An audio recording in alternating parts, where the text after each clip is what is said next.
And we are live. Now I need you to talk, Eric. The quick brown fox is jumping over the lazy dog. It works. It works. The music is playing in the background softly. And everything is going. Okay. We are live. We're in the stream. Welcome everyone. Can you see it, Eric, the stream? Yeah, Do you see how fucking leveled up that shit looks? I worked really hard on it. Loving it, dude. Cool. And yeah, thanks everyone for joining. Hi, everyone. Okay, so, just to get us sort of kicked off, Eric, I thought that before we get any take any questions from the audience here, I thought me and you could have a little chat ourselves. Hell yeah. So, I guess because of because we made this live stream because of the video I recently posted about the illusion of choice. What were your thoughts about the topics covered in the video, and did you learn anything or know anything or anything like that? I think what it did was definitely reinforce a lot of stuff that maybe I didn't have words for, but it's a very good topic for a dungeon master to kind of think about. Like, this is some of the nuances that maybe aren't covered quite as much as they should be. For sure. Have you, let's get right into it, Eric. Have you ever, without realizing it or realizing it, done the illusion of choice? I know, but I obviously you watched my video, so you saw my big example was with you guys. So, I mean, I would say yes, I have personally, but almost every time a campaign starts, it's almost that illusion of choice comes in.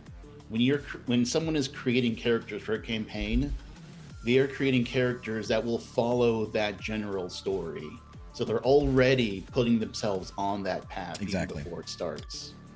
Exactly. That's something that I briefly touched on in the video, and that's kind of why I want to make this live stream, is to sort of clarify some things. That is something I briefly touched on in the video. Is there's this guy, another D&D YouTuber, his name's Seth Skorkowski, and he has this phrase that he always says, it's all roads lead to Ravenloft, which means he bought Curse of Strahd. He's been spending weeks preparing it. We are playing Curse of fucking Strahd. You know what I mean? Yeah. So you're definitely right about that.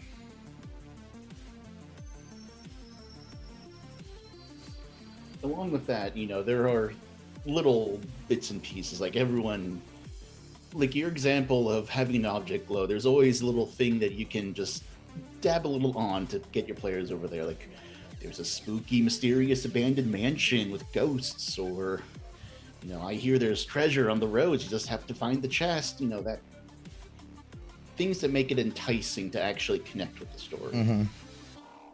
Definitely.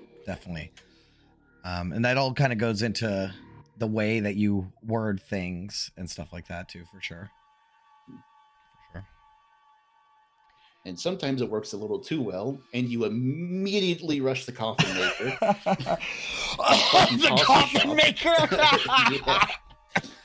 Oh no, not the coffin maker! Oh no. That's funny. That's like Matt Mercer in The Chair. You remember The Chair? Mm-hmm. They're like, what is this chair? Okay, so I guess also, just so anybody out there knows that's watching, you can send us questions whenever you'd like. We are it's the Ask Me Anything, so we're available for questions. But in the meantime, I wanted to ask you something, Eric, that I thought was pretty poignant. Mm-hmm. Do you think players want true choice, or do they just want their choices to feel meaningful? Ooh, this is a spicy subject. I think a lot of players are going to say true choice.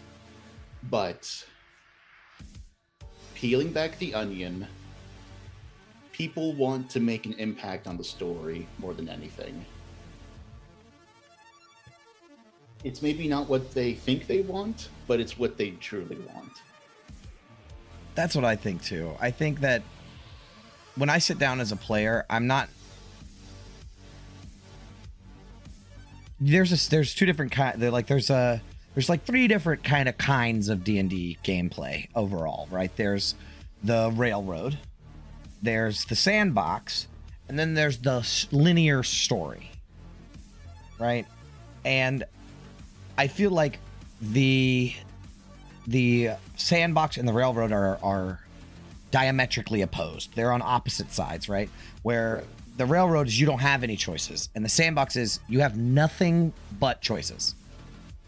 And I feel like even though the emergent gameplay of a sandbox where you're discovering the story as you go along through randomness and your motivation is found in the adventure, a linear structure feels way more impactful for me as I like movies and video games and TV shows and stories. So I would rather play in a story than just faff about. No, I definitely agree. And it works, to me personally, much better on a player's end if they have at least some idea of the path. Now, the path may meander or might split and then reconnect, but just dropping someone into a sandbox with no guidance can really it sounds like it should be like, oh, I can do anything, but if you can do anything, you don't know what to do. Exactly. It's like there's a word for that, like decision paralysis or something like that. Analysis paralysis. That's right. Where you have so much you can do, it's overwhelming. It's overwhelming. Yeah. Exactly. I think that even just a couple of options, one or two options, three options is a lot better than endless options. Right. No, absolutely. Maybe the DM, no matter what. This was a question. No matter what happens in a story, I think it depends. Okay, so I think it depends on the player, but overall, the player should know that no matter what happens in a story, it's a scenario made by the DM. That's very true. So no matter what choice gets made, it's never just pure. Actually, Chris said something about that earlier today in the Discord. He was like, right. My illusion is shattered because the DM prepares all this. You know what I mean? So, yeah. Well, it's kind of a good point, too, because, as a dungeon master, we do have to prepare at least something. Like, we can't just plop a session down and say, do whatever. You could do that. It's not going to be as good as if you prepare something. Right.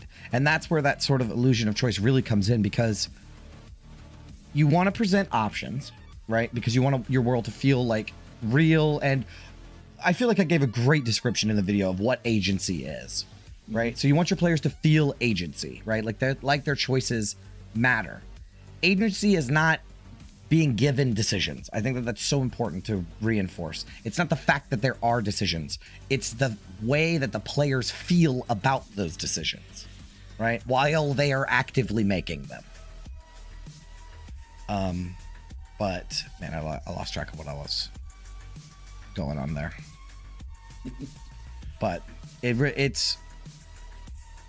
does feel better to have a scenario where the players have choices, but the DM has an idea of what everything that's going to happen, right? Because when I prepare, I'll prepare 3 things that I think would happen, because I've been playing with you guys for a long time, right? Or in general, I can do it with anybody, but I generally prepare 2 or 3 things that I think are going to happen. And if you guys go off the beaten path, then I got to fucking make it up. But most of the time I have at least something ready for if you choose this decision. Right. And even, like you said, if we did go off the beaten path, it's not like we're careening off into a completely different direction. Maybe it comes up where a player, for example, fights an NPC you didn't expect as soon as you put them on the map and immediately tries to kill them. Chris. But, you know, even with that, you still have the constraints of this is the location they're in, this is the goal they're trying to get to, this is what they were doing in the past. Sorry, my microphone was acting up. Oh, good. Okay, sorry. I'm very sorry. You're right, but I will say, you know, just to pull back the curtain just a little bit. You used an example where you said that Chris like killed that NPC, right, in the last session. There are a lot of times where I put scenarios in front of you guys and I don't fucking care how they're solved, right? Or have a clue of what you're gonna do, right? Like last session when the Wasp brought London out over the River Styx, I don't know. I have no fucking clue what was gonna happen, you know? So the illusion of choice is relevant and very useful, but I don't use it all the time. Oh, absolutely. And that's the difference between a curated story and railroading. Because in a curated story, you may say, no matter what you do, London is going to get carried off. That is railroading, in my opinion. Right. When those small details are already going to happen. That's exactly right. I think we have a question.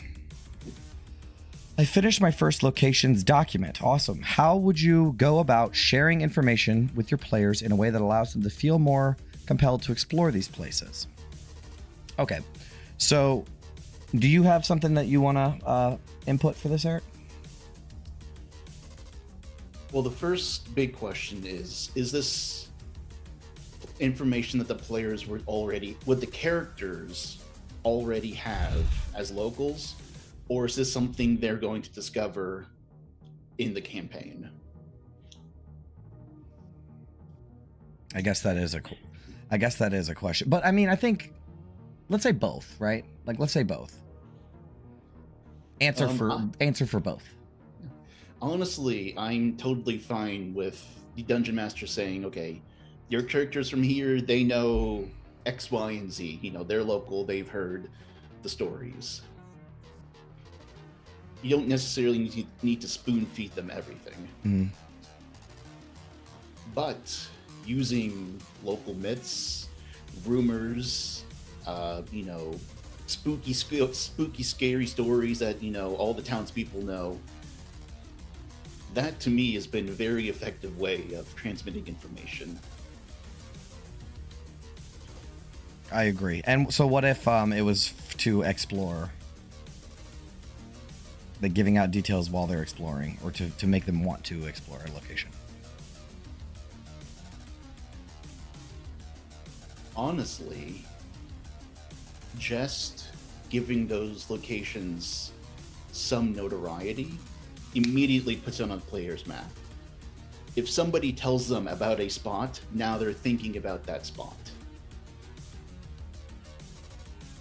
That's true. That's a very good point.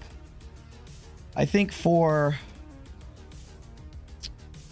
the first one, where the characters already know, I think there's an important thing to note, and I've actually recently implemented this. Excuse me. With Sam, who's going to be a guest on our game. I told him the relevant information that is important, like the major details of a location, right? Like major NPCs, 2 or 3 major NPCs, what the place is about, right? And I seeded 2 or 3 rumors. Like, oh, you've heard this rumor and this rumor and this rumor. And the rest of what he will experience in the game session will be him learning it for the first time. The player.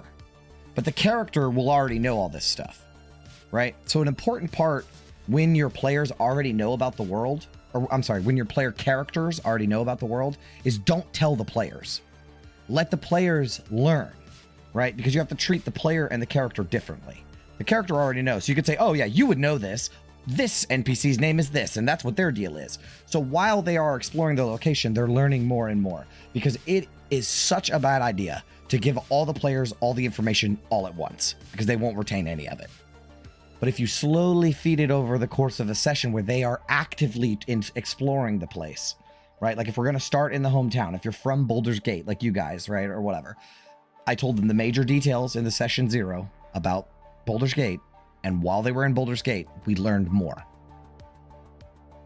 So it's that emergent storytelling. It's learning on the fly, learning as you go, and it keeps the players engaged. Does that make sense? Oh yeah, I might have misspoken. Don't send them a 50-page Word document. Don't do that. Yeah.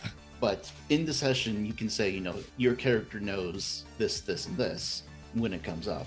Right. Right. Exactly. Yeah. Your character would know this. So don't tell them everything. I think that is the most important thing, is leave some stuff for them to learn in the game. Even if it's important information, have them learn it in the game. Right. Absolutely. So that they are already more engaged in the game, because playing this game now allows them to learn more. Right. So engaging with the world, you learn more information. And then for the example of if they don't already know and we want to get them to explore places, a key thing is to seed adventures and important information to them. Like whatever story they want to tell or whatever they're interested in, have that be connected to a location. So that while they're there, they are compelled to learn more. Does that make sense? That's a very good point. Like, especially if it's a fairly important lore-wise location, it might, I do my best to not make it sound too contrived of, oh, it just happens to be, X, Y, and Z, but I would definitely consider sprinkling something in there that at least one of the players can latch onto. Like, oh, this is for me, so then they're interested in going. That is exactly right. That is exactly right. Having the players have their story tied into, because that's something that I've seen a lot of videos about, other YouTubers do, where they're like, how do I get my characters to care about my lore? And it's like, well, you have to involve your characters in a plot that makes that lore important, right? Like for Descent, the story of El Torel from the start was majorly important to you guys, right? Because you've watched horrors unfold before your eyes and you felt like you needed to do something about it. Right. And in tying, now you're like, what happened to El Torel? Okay, so now we got to dig into other lore stuff. Oh, contracts, Zariel, all of this important, Avernus, what it's like, all of this important lore stuff comes later.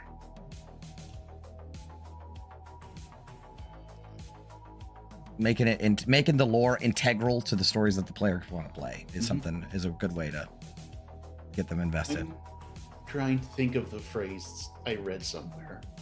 It's, through no fault of their own, players are just a little bit selfish. And if it affects them personally, that is when they pay attention the most. Right. And it's not a bad thing. That's totally normal. But that is something to keep in mind. If you want them to connect, make it about them in some way. That's very true. We got another question. It says, have you ever had much trouble with an experienced player that has a tendency of transferring in-game lore into character understanding of lore?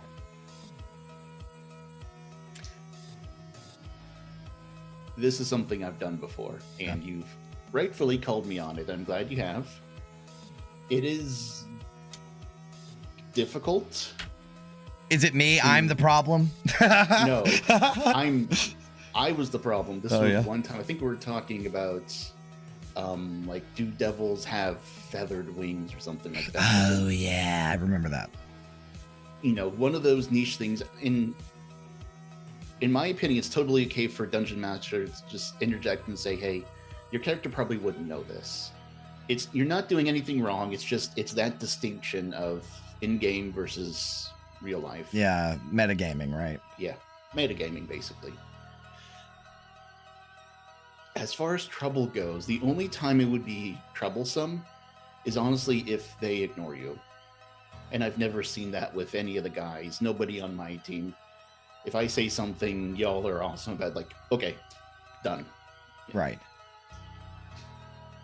Yeah, I know that, I mean, I'd hate to speak for Brendan if he's not here to speak for himself, but I know that Brendan has mentioned to me before that he feels in some instances I'm a little cagey with what characters would know, right? Like if a troll has the fire weakness, right? Like everybody knows that. Right. And Brendan's argument is that it's safe to assume that in a fantasy world where trolls just fucking burst into town sometimes, everyone would have a general idea that fire does something to them. Or same thing with like vampires. Like people would have a general idea of what vampires' weaknesses are and stuff like that. So I guess it all just kind of comes down to your style of game. If you don't care, like back in the day, way back in the day, like in the early days of the game, when you seen a perfectly clean hallway, you know, when you're walking through the dungeon, you're like, uh-oh, there's a gelatinous cube here. Right? And that was the fun between the players and the dungeon master, is they know that something's up. Now they have to suss it out, right? Right. So, it goes both ways. It depends on your play style. Yeah. And, you know, honestly, I think I've done this a few times where if I wasn't sure, I'd just say, hey, would I know this? You know? Yeah, as a player, for sure. Yeah. And if you're worried about it, honestly, just call it out. Like, hey, does my character know this? You know, yeah, I do that to you all the time. Yeah. And I think it's a fantastic way of figuring out those boundaries. Yeah, for sure. Because there might, you know, that one piece of information might be integral to later, like a plot point or something, right? So the fact that you don't know is important. Mm-hmm. But I don't think that I think that we have to at least mention that like metagaming is bad. Like looking up monster stats and like using your out of game knowledge to essentially cheat is bad, and we don't. That's not okay. And you need to have a talk with that player and get that sorted out pronto. Absolutely, like looking up characters, looking up monster stat blocks. You know, they've in a couple Critical Role campaigns that accusation has come up. Oh yeah. And that's exactly what I thought of when I have I personally had trouble with metagaming? No. Me neither. Lucky for me. Or if I have, I'm pretty good about clearing that shit up. You know what I mean? Mm-hmm. I've had problem players before, but I've never truly had like a problem player. I guess I've been blessed that way. Okay. Well, feel free to send us some questions if anybody has any questions in the chat. But I do have a question for you, Eric. Had you ever heard of quantum ogre theory before you watched the video? I believe I have. It sounds familiar. Okay. Well, what were your thoughts on quantum ogre theory? It's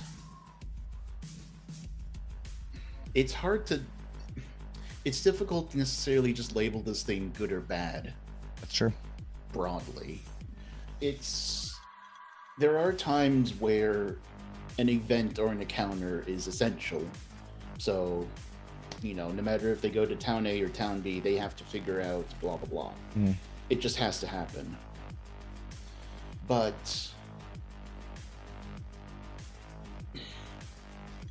it's how often this happens would maybe become the problem. Sure.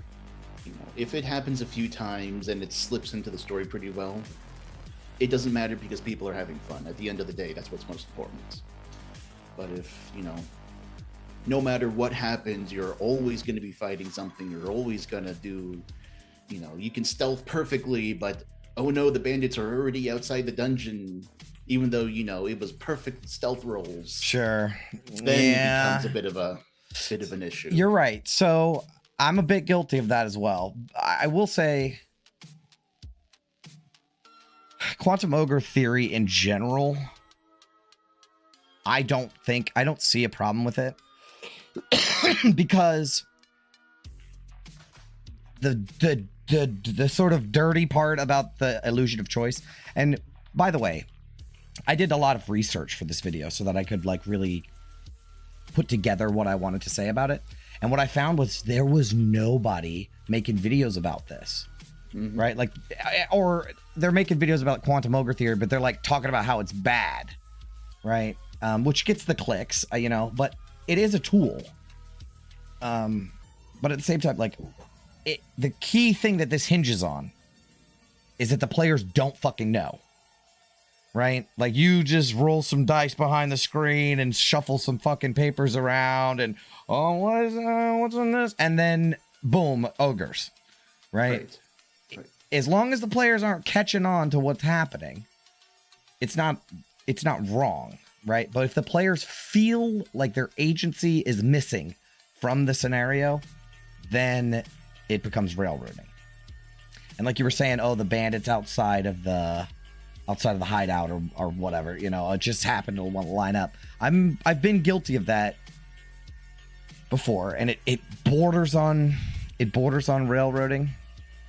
But I think if you just really try really hard to just have them make some rolls and make up some decisions and stuff, you can still kind of get across what you wanted.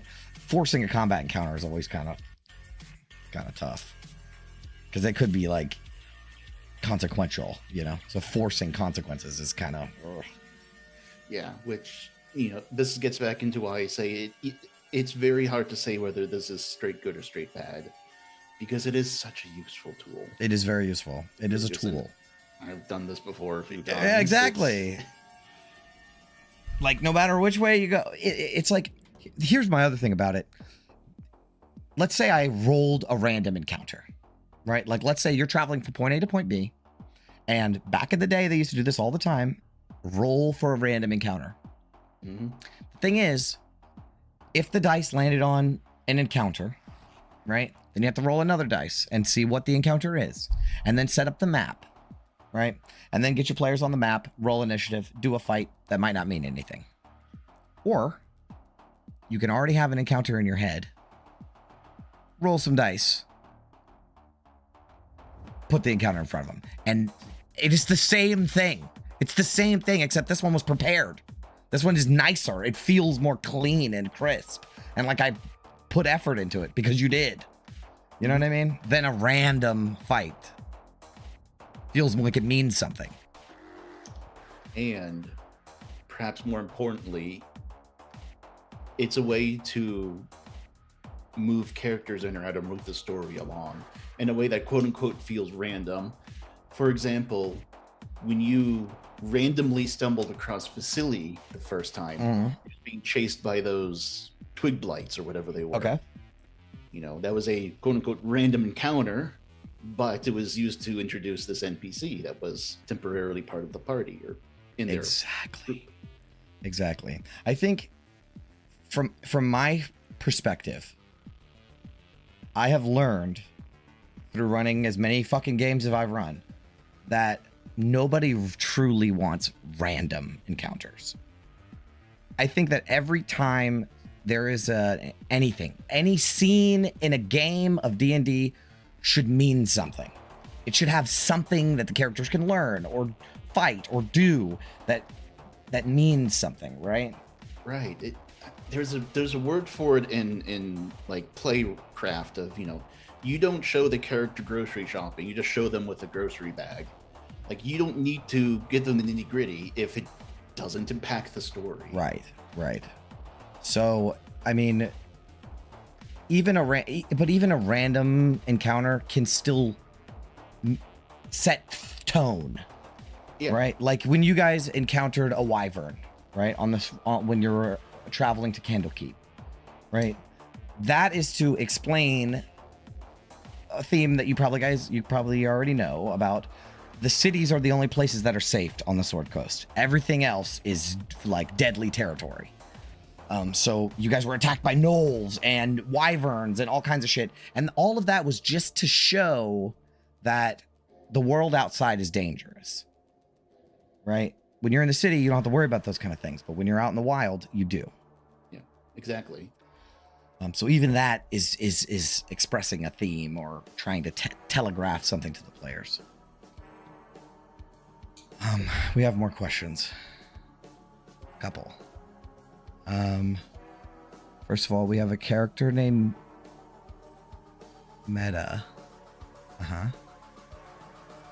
Oh, that's hilarious. What are your opinions on starting a campaign with a dream/nightmare sequence? Is it too cliche? Plan on doing this, but I need a second opinion. What are your thoughts, Eric? Love cliche. I am still a new player, so maybe that might change later. But starting in a tavern, having a grizzly fighter and a noble paladin, like, it's D&D. There is cliches baked in. Having said that, dream sequences are always a little tricky because it can feel very cheap because there are no consequences, essentially, or typically there aren't. There's no engagement. It's narration. Yeah. Which... But if you were to do a dream sequence, it would be best if there's some way it could tie into the character's life. And I assume that will be, if it's going to be the start of a campaign, it will lead to something. But having it have consequences in, quote unquote, the real world will help with that engagement, I think. Sure. Okay, so something that I think that from what I've learned, right, I have started every major campaign that I've ever run in a tavern. I always do it. It's like a tradition for me, honestly. I just always start in a tavern because it feels just like we're playing D&D, right? Yeah. But I think it is so important there's many important things, but two major important things that need to happen in the first session. First session is going to set the scales, the tone, everything for the rest of the campaign. So you have to start with a bang. Mm-hmm. I think that my last two campaigns were successful and they ran for like a long time, but I didn't necessarily start with a bang, right? However, the Descent obviously was, and it is the most successful game I've run so far. Like, I think everyone is way more engaged and into the story than any previous campaigns. I also think it's important. So start with a bang. The other thing that is important for a first session is to not make the characters feel like small fish in a big pond. I hate the idea of being a player character and I am contacted by a god that's like, you are my chosen that's gonna save the galaxy, right? Like, I want that to be when I'm level 10, right? And they're like, oh, now you're worthy, right? I want the story to be bigger than the players for a long time. Because that's what makes the players want to come back. They don't want to be super important right off the rip. That's why when you guys first started, you were in all the campaigns, honestly. But like in Rime of the Frost Maiden or in The Descent, you guys are nobodies. Like you're just random nobodies. And because of the way certain events played out, you ended up becoming more integral to the bigger picture. Mm-hmm. By carefully putting you guys in certain positions, right? You now are the most important people for this story, right? By 20 something, 30 sessions in, you guys are the most important characters in this story, but you weren't at first. Right. Critical Role does that same thing in campaign 2, where they're literally nobodies and there's no story. I mean, there's no story for all of campaign 2, but they're literal nobodies, and then they develop into these larger figures in the world. And I think that that's a problem in campaign 3, is that they started off being contacted by the gods and being important. You know what I mean? Yeah, it's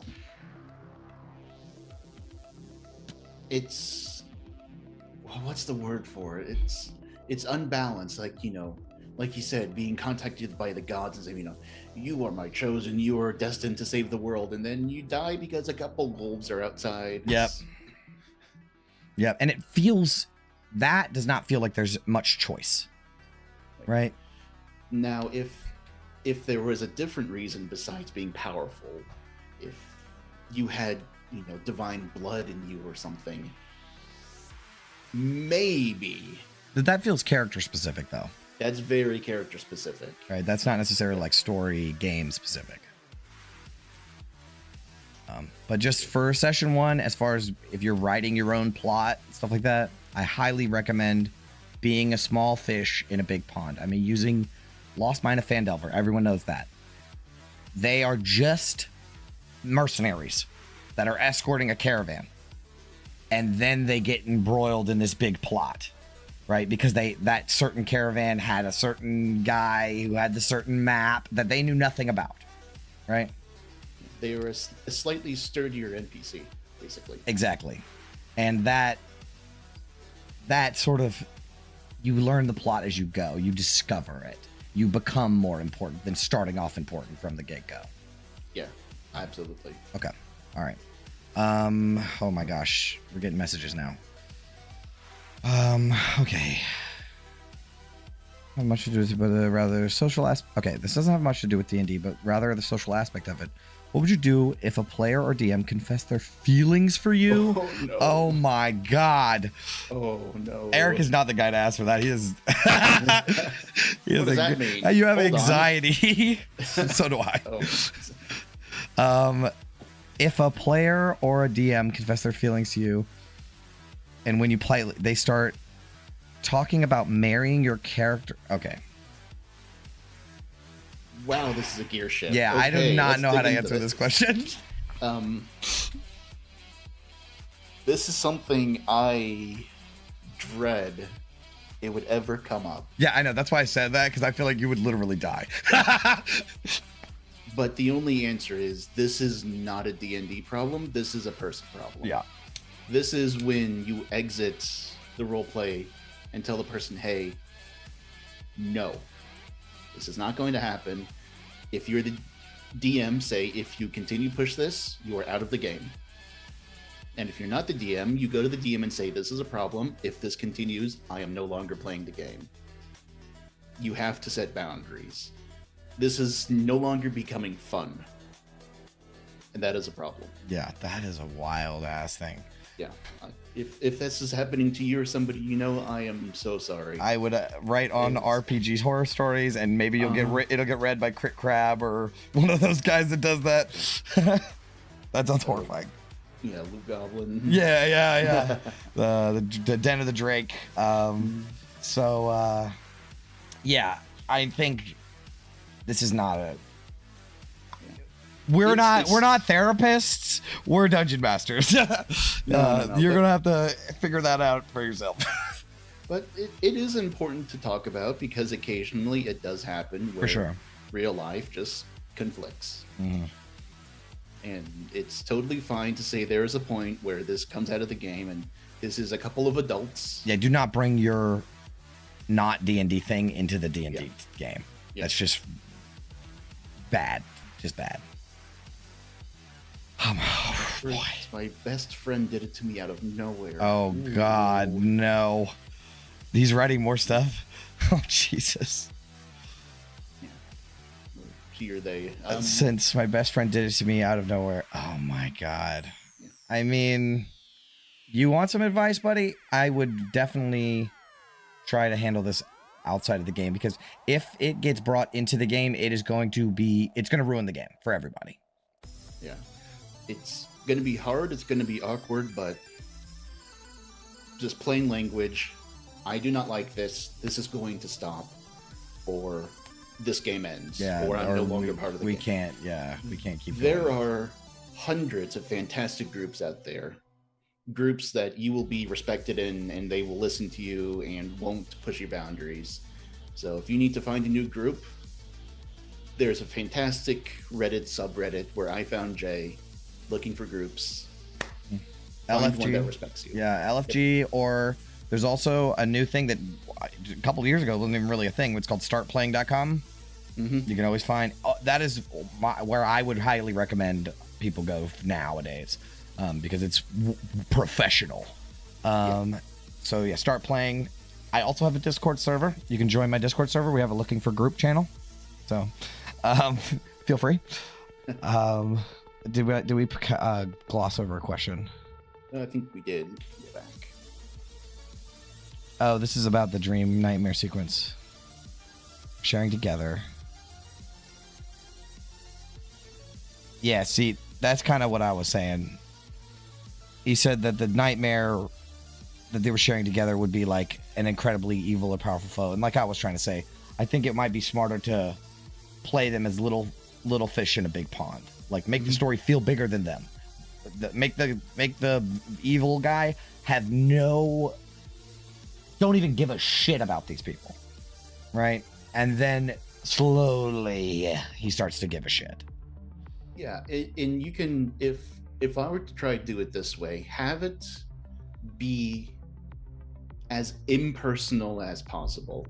Think of it like a mass message he's sending out to tons of people. That's cool. Not just yourself specifically. That's cool too. That's a great idea, Yeah. Eric. That's a great idea. Have it be like not just the characters, but the whole world gets this message.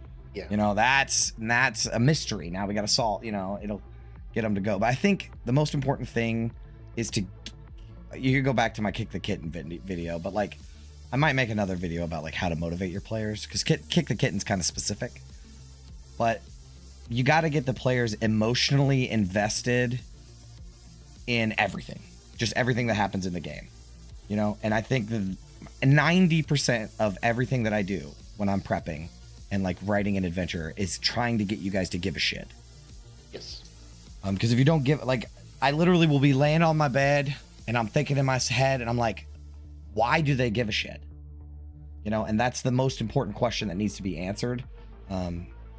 For your players to continue feeling like the story is theirs to shape. Mm-hmm.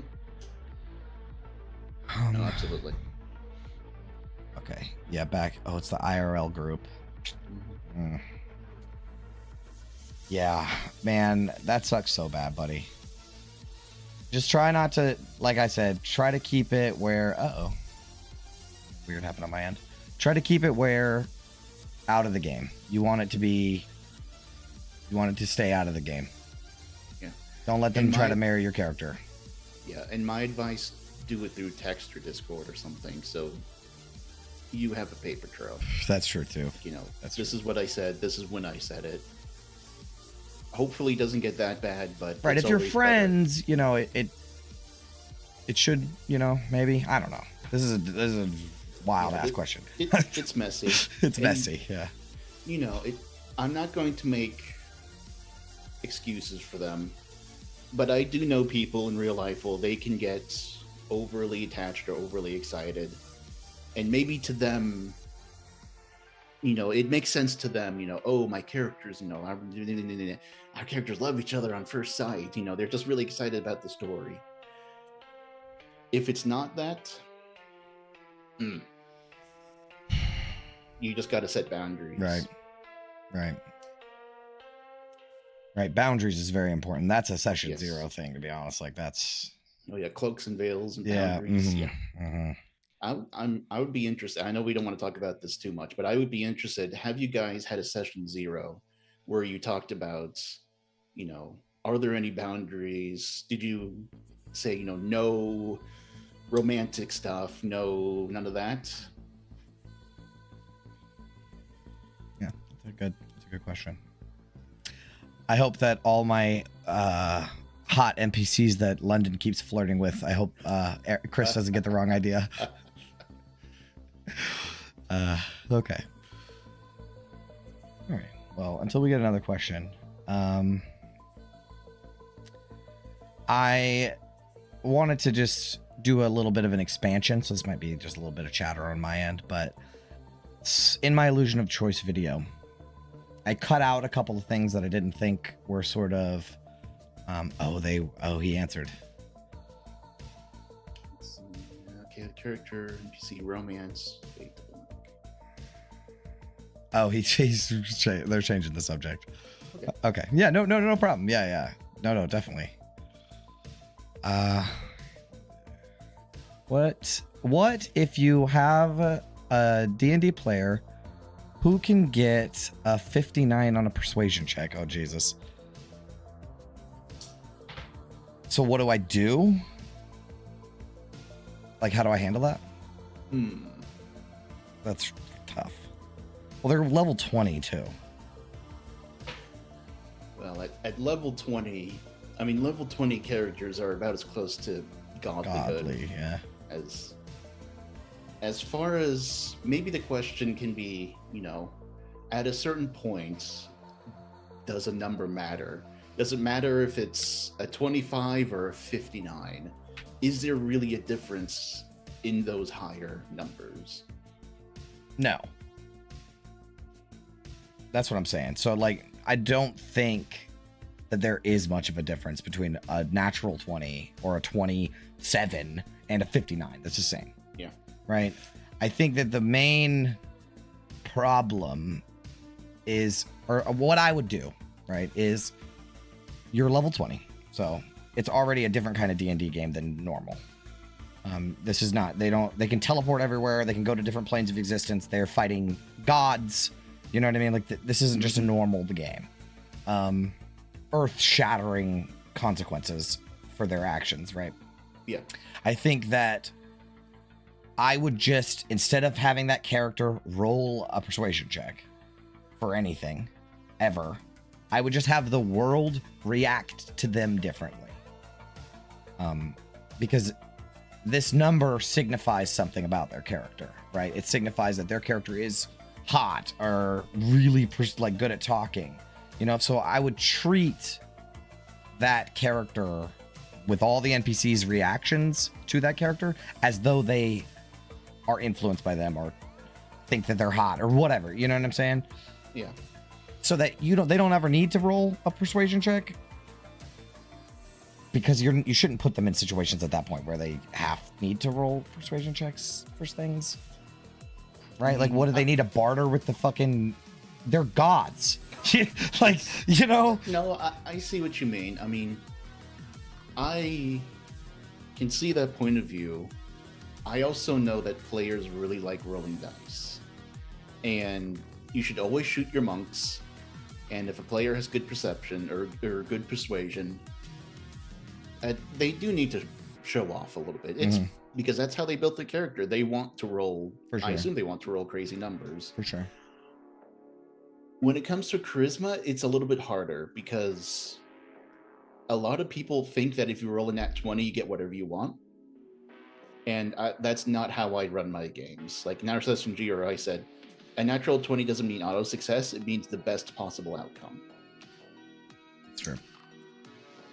So it really depends on your game master's style. For sure. I think something that I did, and I remembered why this was the piece of advice that I just gave.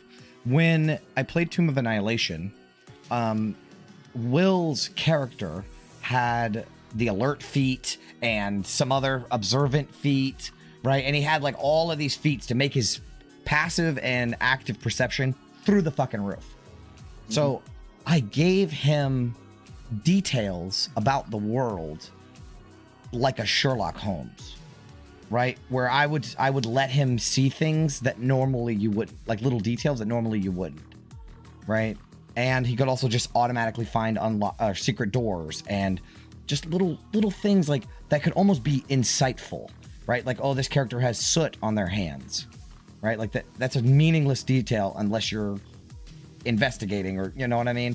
But that little touch makes his character, makes those choices to take fucking 50 plus 50 in fucking persuasion feel like they matter, right? Because he doesn't need to roll a persuasion check. I know that guy was going to get insane numbers. Why do I have to keep making him roll? What if he got really low, a natural one, right? Like, so I'm just going to give you extra. I'm going to do extra for you, right? Does that make sense? Yeah, that's a good way to look at it. It's not just about the rolls, it's outside of it. How does it kind of affect things? Because maybe outside of combat or outside of rolls, people will just, naturally approach them with a positive attitude, or naturally want to help them, or, divulge information. Give out information. Yeah. Because they're so charming, they immediately talk without needing to corner them, right? Yeah, awkwardly laugh at all their, oh, hi. Like, you can definitely lean into that on your end. Instead of having to, cater to them, right? You, like, as far as rolling a persuasion check, you can just change the world. There's this one good one. I don't need to sidetrack too hard. Go ahead. There was a game where they had to sneak their way into this fancy gala, and all of the other party, they were trying to figure out, do we sneak in? Do we bribe the guard? Do we, steal an invite or something? And the bard, who had a crazy, absolutely ludicrous, like, persuasion, what she did is she walked up like completely dressed up and didn't say anything to the guards, just walked right past them in. She pretended she was gonna be, she was this hoity-toity, I'm not gonna stop to speak to you, I'm just going in because I belong there. And he just let it happen because she just has that presence. So that's something where, you don't need to do the rolls. Right. It just works for them. Right. That is exactly what I'm trying to say. Yeah. That is exactly what I'm trying to say. Yeah, because instead of like designing, you're gonna pigeonhole yourself, right? Like if you have a scenario where they need to make a persuasion check, like you just pigeonholed yourself to getting a 59 persuasion check. You know what I mean? So just let the world change the way the world works for that. Okay, we have another question. I will ask one more thing. Okay, the event of a solar eclipse is a major part of what my campaign will be revolved around. How early or late should that come into play in their story? Okay, well, I got an answer for that. Immediately. Session 1. I would be interested to know how long does a solar eclipse last? True. So that could be a cool thing if it, starts and then continues for weeks. Like a slow build? Slow build would be cool. I could see that working too. Like a ticking time bomb. Like it's slow, like the eclipse is slowly coming in. And it gives the players time to investigate or figure it out or do something about it. Yeah, that's a cool idea. That's a good idea. But yes. But like I was saying, bang. Start with a bang. It's the best advice I could give. Okay. I had 5 sessions in Elturel. The next one I'm considering is the fall. They fail to leave or decide to linger inside. They go with Elturel and Hell ideas. I see. Okay.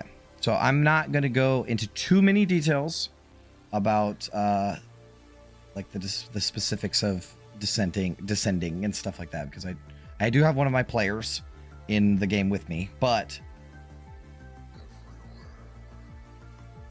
if they fail to leave and then they just go straight into hell, you can work with that. what you need to consider is, if they didn't, what would hell look like? Or like, what would Elturel look like when they get there? Similar to like how when you guys arrive, there's the freedom fighters and the demons and the hell knights and all that stuff. And that's what you imagined happening later. Work your way backwards to the start of that and start seeding those things, and maybe the players can stop those things from happening. Yeah, I would just make a list of, as soon as Elturel descends, this happens and this happens and this happens and this happens. Then you can kind of plan around, okay, they're going to be level 1 for this, maybe level 2 for this, level 3 for this. You don't have to get too crazy details, but just have an idea in case it happens. And the destruction doesn't have to be as brutal right off the gate, right? Because so Matt Colville did this video, and I actually talked about it in my Illusion of Choice video, but he has this video called the Sandbox versus the Railroad. And in the Sandbox, the players are like, we're going to go fight this dragon and take all our gold, right? And Matt, or the GM of this game, was like, oh my God, like this is going to be a campaign ending event. What do I do? And he thought, okay, well, it's going to take them a long time to get there. So maybe they can have a bunch of adventures on the way that'll get them up to high enough level to where they can actually handle these threats. And that's what you would have to do, is start low, like where there's not a lot of threatening shit happening, and have that start to build and build and build, just like you would a regular adventure. But it's the descent of Elturel, right? It's Elturel becoming this hellscape that it eventually turns into. Yeah. In tying back into what we said earlier, they're starting off, okay, in this instance, level 3. Level 3 is still pretty low. So they're starting off as, scraping along to survive, and maybe they get allies, maybe they find survivors, maybe they, do these things to help out their own situation, slowly getting more powerful in the city. Yeah, I highly recommend survivors latching onto the player characters. I think that's a great motivator. Oh, yeah. And you could start small potatoes, make the worst bad guy that they face one Hell Knight. You know what I mean? Like, and then eventually they're like, oh my God, now there's 2 Hell Knights. What are we gonna do? So that's how I would run it. It's like, now the players have these survivors that are depending on them, and that's gonna help move the story along. They can find allies and negotiate for food, and it gives them lots of stuff to do. Yeah. Okay, let's see what we got. In Sinceris, a solar eclipse is considered unnatural. It lasts 3 days every 3 years.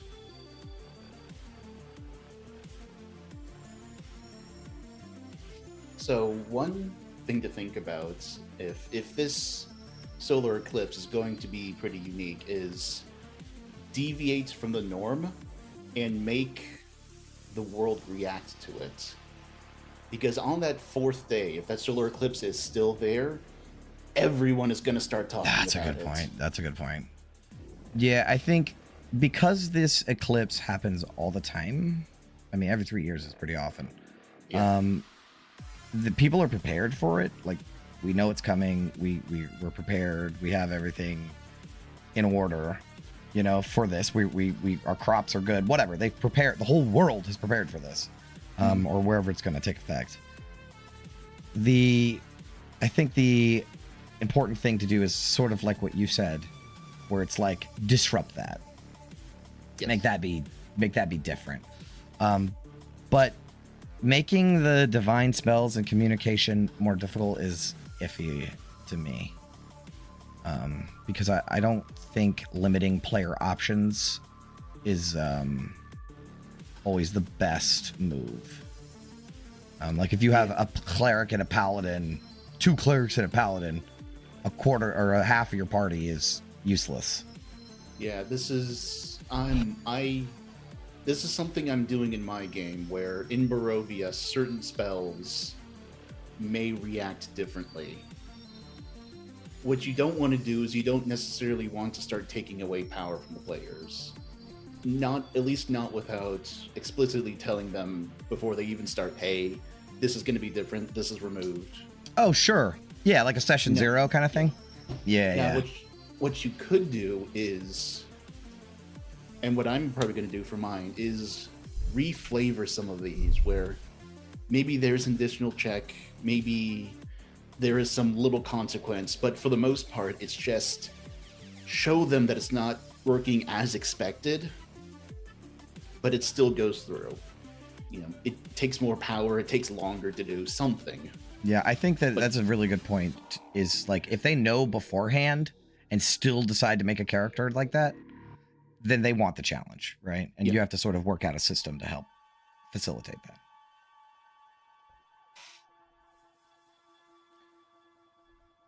Lose their mind if the eclipse doesn't stop or even comes. Oh yeah, so he likes the idea. So got the eclipse on my mind. So in this world building, what if this eclipse kind of heralds like a festival or something? You know, this is totally normal for these people. You know, they take 3 days off to stay at home, you know, enjoy life, eat, whatever. And then on the 4th day, people are confused. The 5th day, people are scared. The 6th day, people panic. Disruption. Yeah. You see that affecting the world, and that would clue the players in, like, this is really important. So I like the idea. Yeah, no, me too. So that is the plot of Rime of the Frostmaiden. Like basically whole cloth. The sun doesn't rise in Icewind Dale for like 3 years, and the players start 3 years in. And this is perfect for this start small potatoes thing like I was talking about. Mm-hmm. Have the eclipse already have happened, and this is the 4th day, right? Or this is a month afterwards and it's still an eclipse or something like that, right? And now the players are the small potatoes dealing with the consequences of this, not trying to solve. The fact that the sun didn't fucking rise, if the sun didn't show up in the morning, I wouldn't think it was my fault. Right, or that I could do anything about it. So start small, have the players dealing with the repercussions of that, right? Like whatever they may be. I don't know. Crime on the rise. I don't know, right? I have no idea. That's for you to decide. But have them deal with the repercussions of that and slowly start to introduce little nuggets of information that is going to lead them towards the bigger picture. Yeah, absolutely. Okay, because having it start a month after is already a bang, right? Mm-hmm. You're already disrupting the status quo. Or maybe having half a session be the one day, and then the next day it doesn't rise, and it's cliffhanger, similar to how Elturel fell. Okay, noticeably more monsters would come out because, yeah, that's true. Okay, that wasn't a question. True. Yeah, that's what happens in. That's what happened in Elturel. There was no sun, so some vampires came out. So something.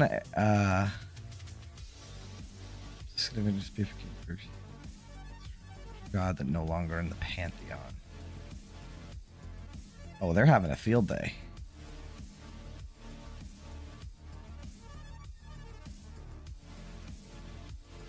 Yeah, so I mean, yeah, again, I would just still have the players not be directly involved, right? Have other adventures happening that have nothing to do with this.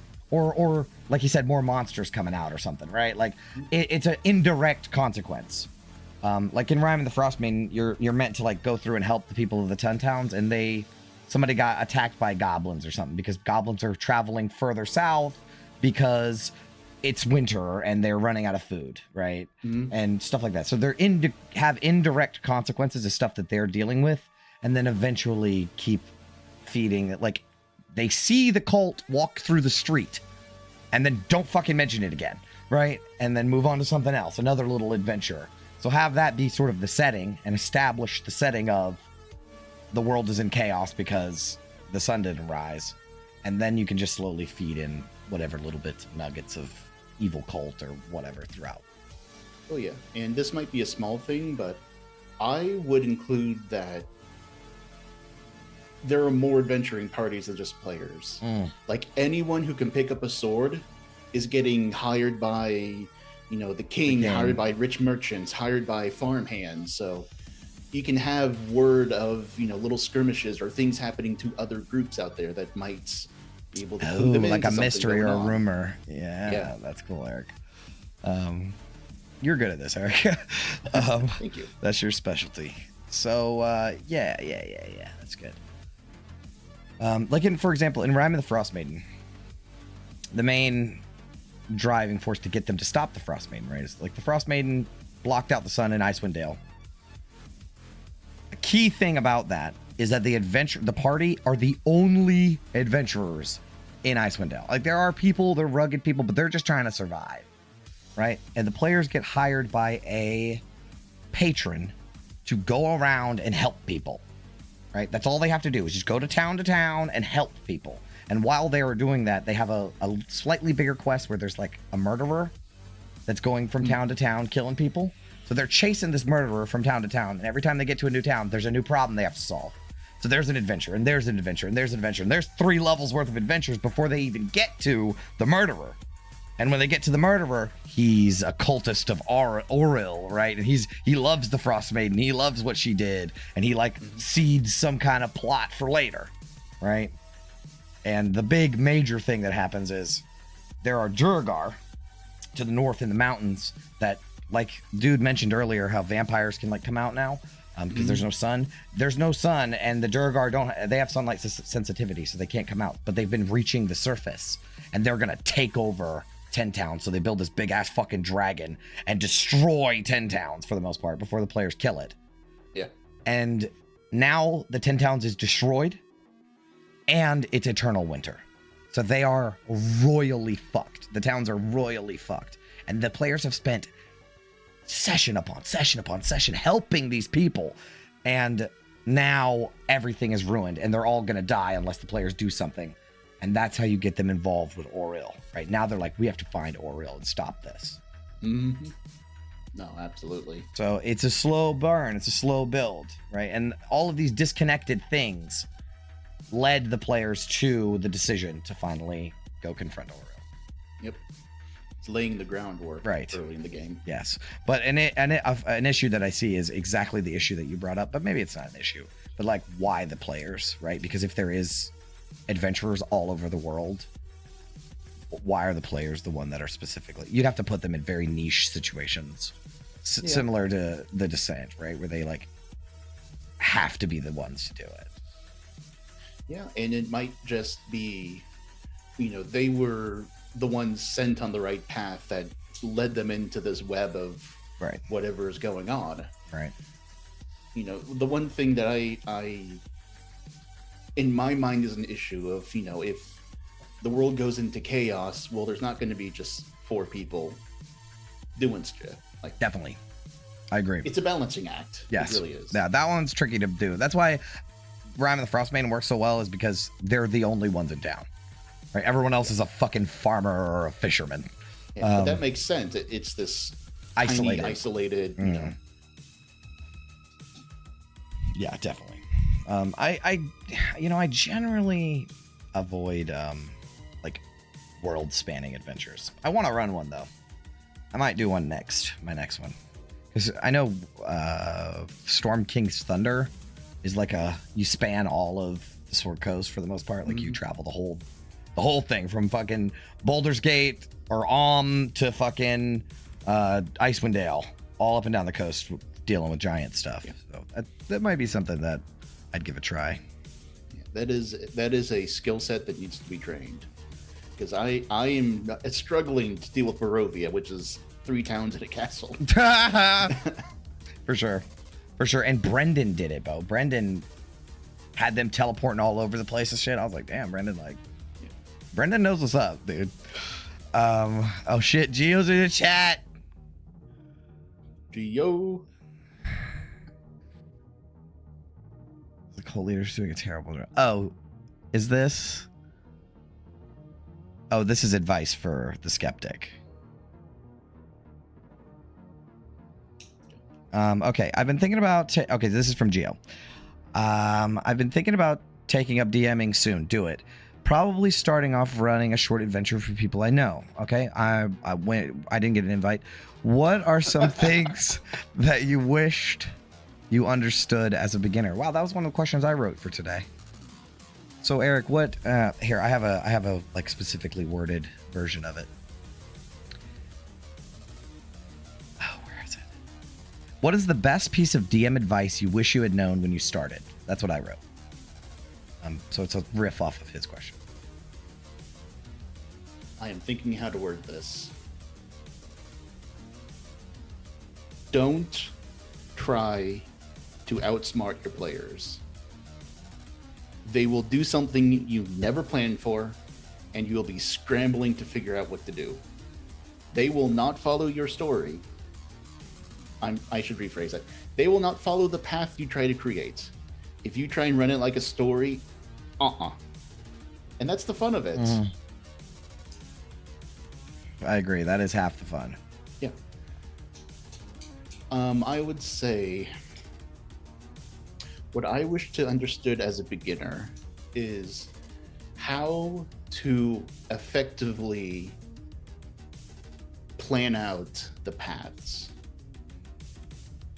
Instead of trying to write tons and tons of descriptions for everything and fiddle it down to a perfect T, find a way to get the main points in your head, so then if they get to it, you can fill it in a bit more on the fly.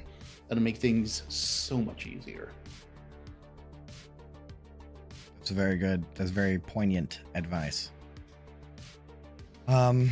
So, what's something that I wish I knew when I first started? Well, first of all, Eric has a leg up because I didn't have a me when I first started. I hadn't played a single game of D&D when I first jumped in the DM's chair. So I learned a lot just through playing. But what's something I wish I knew as a player when I first started?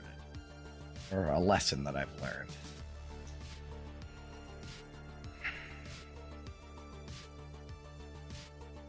I think that you're right about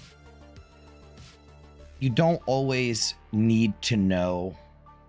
You need to design scenarios in certain ways where you don't care what the players choose. Yes. Right? Where it's not that it doesn't matter. It'll matter. It'll have effects on the world. But you're cool with whatever. Right? It's like how I've seen memes and stuff where the DM prepares a puzzle and he doesn't have a solution for it. He just goes with the best thing that someone says. Right? And that's great fucking advice. Like, I mean, peek behind the curtain a little bit.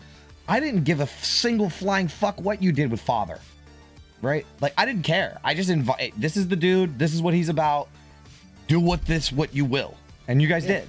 Right? And it was a whole 2 sessions worth of deliberation on what you should do. You know what I mean? That was a lot of fucking content for me just to kick it. You know what I mean? So I think that and whatever they decide, then you just try to work with what they give you, right? Mold and shape that into something meaningful. Yeah. You don't have to work 100% off improv, but definitely the key points for broad strokes. And at least my thing is working on those smaller details. I'm still working on that. You know, how do you do descriptions for buildings you only have bullet points for? You know, what's important to tell them versus what's just fluff? And that's advanced too. Like, that's a more advanced, like, just as a beginner, I highly recommend planning everything with fucking bullet points.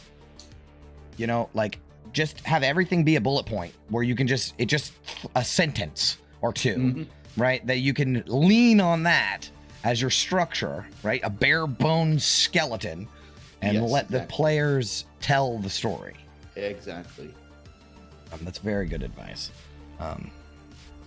See, let me think of one more thing. Another thing that I've come to learn is players that come to the game every week because they're your friends and they want to play D&D, regardless of, most of the time, regardless of what's happening in the story. To get them to need to play where Chris is on fucking Monday messaging in the chat, wins D&D, right? To do that, you have to make your player, you have to figure out a way to get the characters to care. Mm. You know, get the players to care about learning more and finding out what's going on and just solving the mystery. Engage the player and the character. That's my advice. Engage the player and the character. Yeah. Cool. Oh yeah, that's another great piece of advice from the skeptic. To take advice. Definitely. Oh.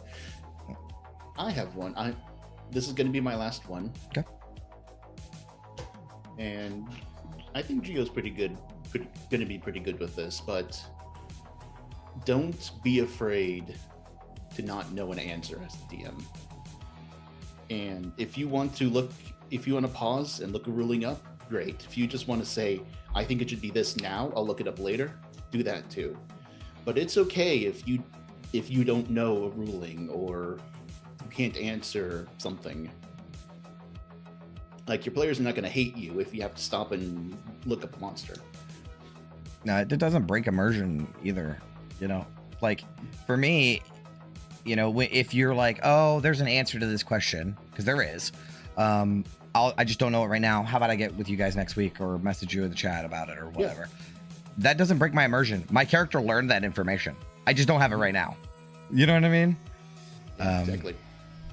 It's just like, you know, sometimes people talk in character, and I mean, I'll talk in character a lot. And then sometimes I'll just, if I don't have some way for that character to say that in a meaningful way, I'll just say, he says something like blah, blah, blah, blah, blah. Mm-hmm. And you guys aren't like, oh, he's not role playing now. You know what I mean? Like, you're like, oh, okay, I get it. Right. So there's two different ways to view the game. You can view it above board and in the game. Yeah. And it's fine to mix the two. Definitely. If it comes to it. Definitely. That's your style, Eric, is mixing the two for sure. Mm-hmm. Okay, let's see. Okay, hold up. I missed one. Vampire Lost Regeneration. Oh boy. Let's pull that up. Because I have the new monster manual. And I pre-ordered it today. So, well, it didn't count as a pre-order. Unfortunately, I didn't get to it soon enough. But I got the hardcover. Because, you know, I'd rather just have the monster manual. Like, it's so fun to... I know. All of my inspiration came from when I was flipping through that fucking book. You know what I mean? It's the stimulating the monkey brain of having something in your hand. Ooh, like, cool thing. Yeah. Yeah, it's cool and it's shiny. There's nice pictures. I understand. Regeneration. Oh, it's just gone. Yeah. Oh boy. Oh, and it's only resistant to necrotic. All right, where's the weaknesses? Oh boy, this is a weak ass vampire. But the thing is, you don't have to follow the monster manual if you don't want to. Definitely not. Yeah, if you think this doesn't sound fun, just change it. Definitely. I do it all the time. I used to run them when I was doing, like, way back in the day when I was running, I would run monsters straight out of the book. I wouldn't be caught dead without putting my hands on a monster. I always put a little touch in there because you guys have fought everything. You know, you guys are experienced players, so I got to give you something new to learn every time. Okay, here we go. Could the illusion of choice be used to help get a wayward party back into the main story of a campaign? It depends. It's a good question.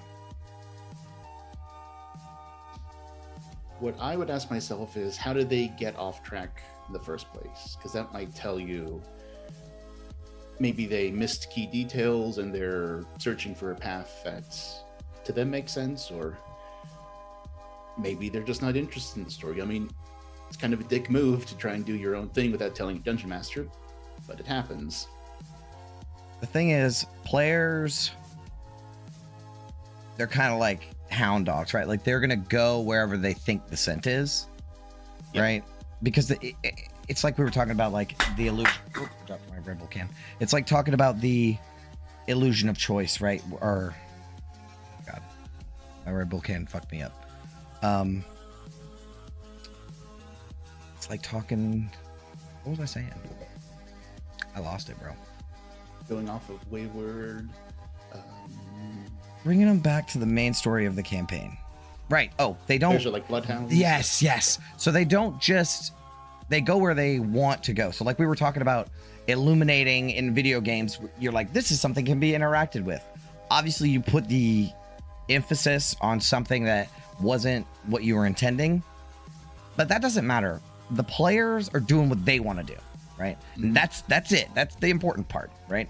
That's where agency comes in, right? They feel like they have agency right now. Don't try to take that away from them. What you have to do, and I said something in my video, it's weave your planned story elements into their chosen path, right? So they choose the direction. You just weave your shit into their direction. So you don't even have to bring them, like bring a wayward party back. You don't have to, they're already in it. You know, you just don't know it as the DM. You have to work out how. That's your challenge. Yeah. And I mean, unless they're expressing frustration, they probably don't know that they're off the path. Exactly. All you need to do is just lay out a line of cheese to put them right where you want them. Exactly. And run with it. Like that is the quintessential essence of being a DM. And the difference between being a player and being a DM, the big difference is that like you're always surprised and you have to run with that, and that's what's fun. Like I am always fucking pumped when I'm surprised. Like when fucking Tannis flew to go grab London. I had nothing planned, bro. I was like, I guess I'm gonna have to run an adventure where they have to break into the hive. You know, like I thought I was gonna have to do all kinds of shit, but he solved the problem. Yeah, you'd be surprised how resilient your players can be. Right, exactly. Okay, have you ever dealt with a problem player? Have you ever dealt with a problem player, Eric? I don't know. You're a bit iffy in my books. No, I'm just kidding. No, you guys have been great. I've had a bunch of great players. The Descent team are all fucking fantastic. Yeah, have you played in a couple other games though? Have you had any problem players in those games? Well, there was the one I think I sent you the message, didn't I? Oh yes, you did. I remember. My work, the guy I ran a one shot for a couple of work guys, and one dude was just not having it. He was not having a good time. He was on his phone. And after the campaign, or after the game, I sent him a message like, hey, I see you weren't really having fun. You know, what happened? How can I improve? And he was just like, you're not a very good DM. Which is fucking wild to me, Eric, because... I worked with him. Yeah. Well, I worked with him. He's no longer at the company. That's true. But I play in your game, Eric. Like, and I'm picky as fuck. I am not nice to other DMs. I'm not. I'm real not nice to other DMs. So when I see, like, I'll be watching Matt Mercer throwing my fucking popcorn at the screen, like, what are you doing, bro? Seriously. So, you know, and I don't do that to you. So that's wild to me. But you handled that with your coworker with a lot of grace, dude. That is the most important thing. To do when these situations arrive is talk to your players.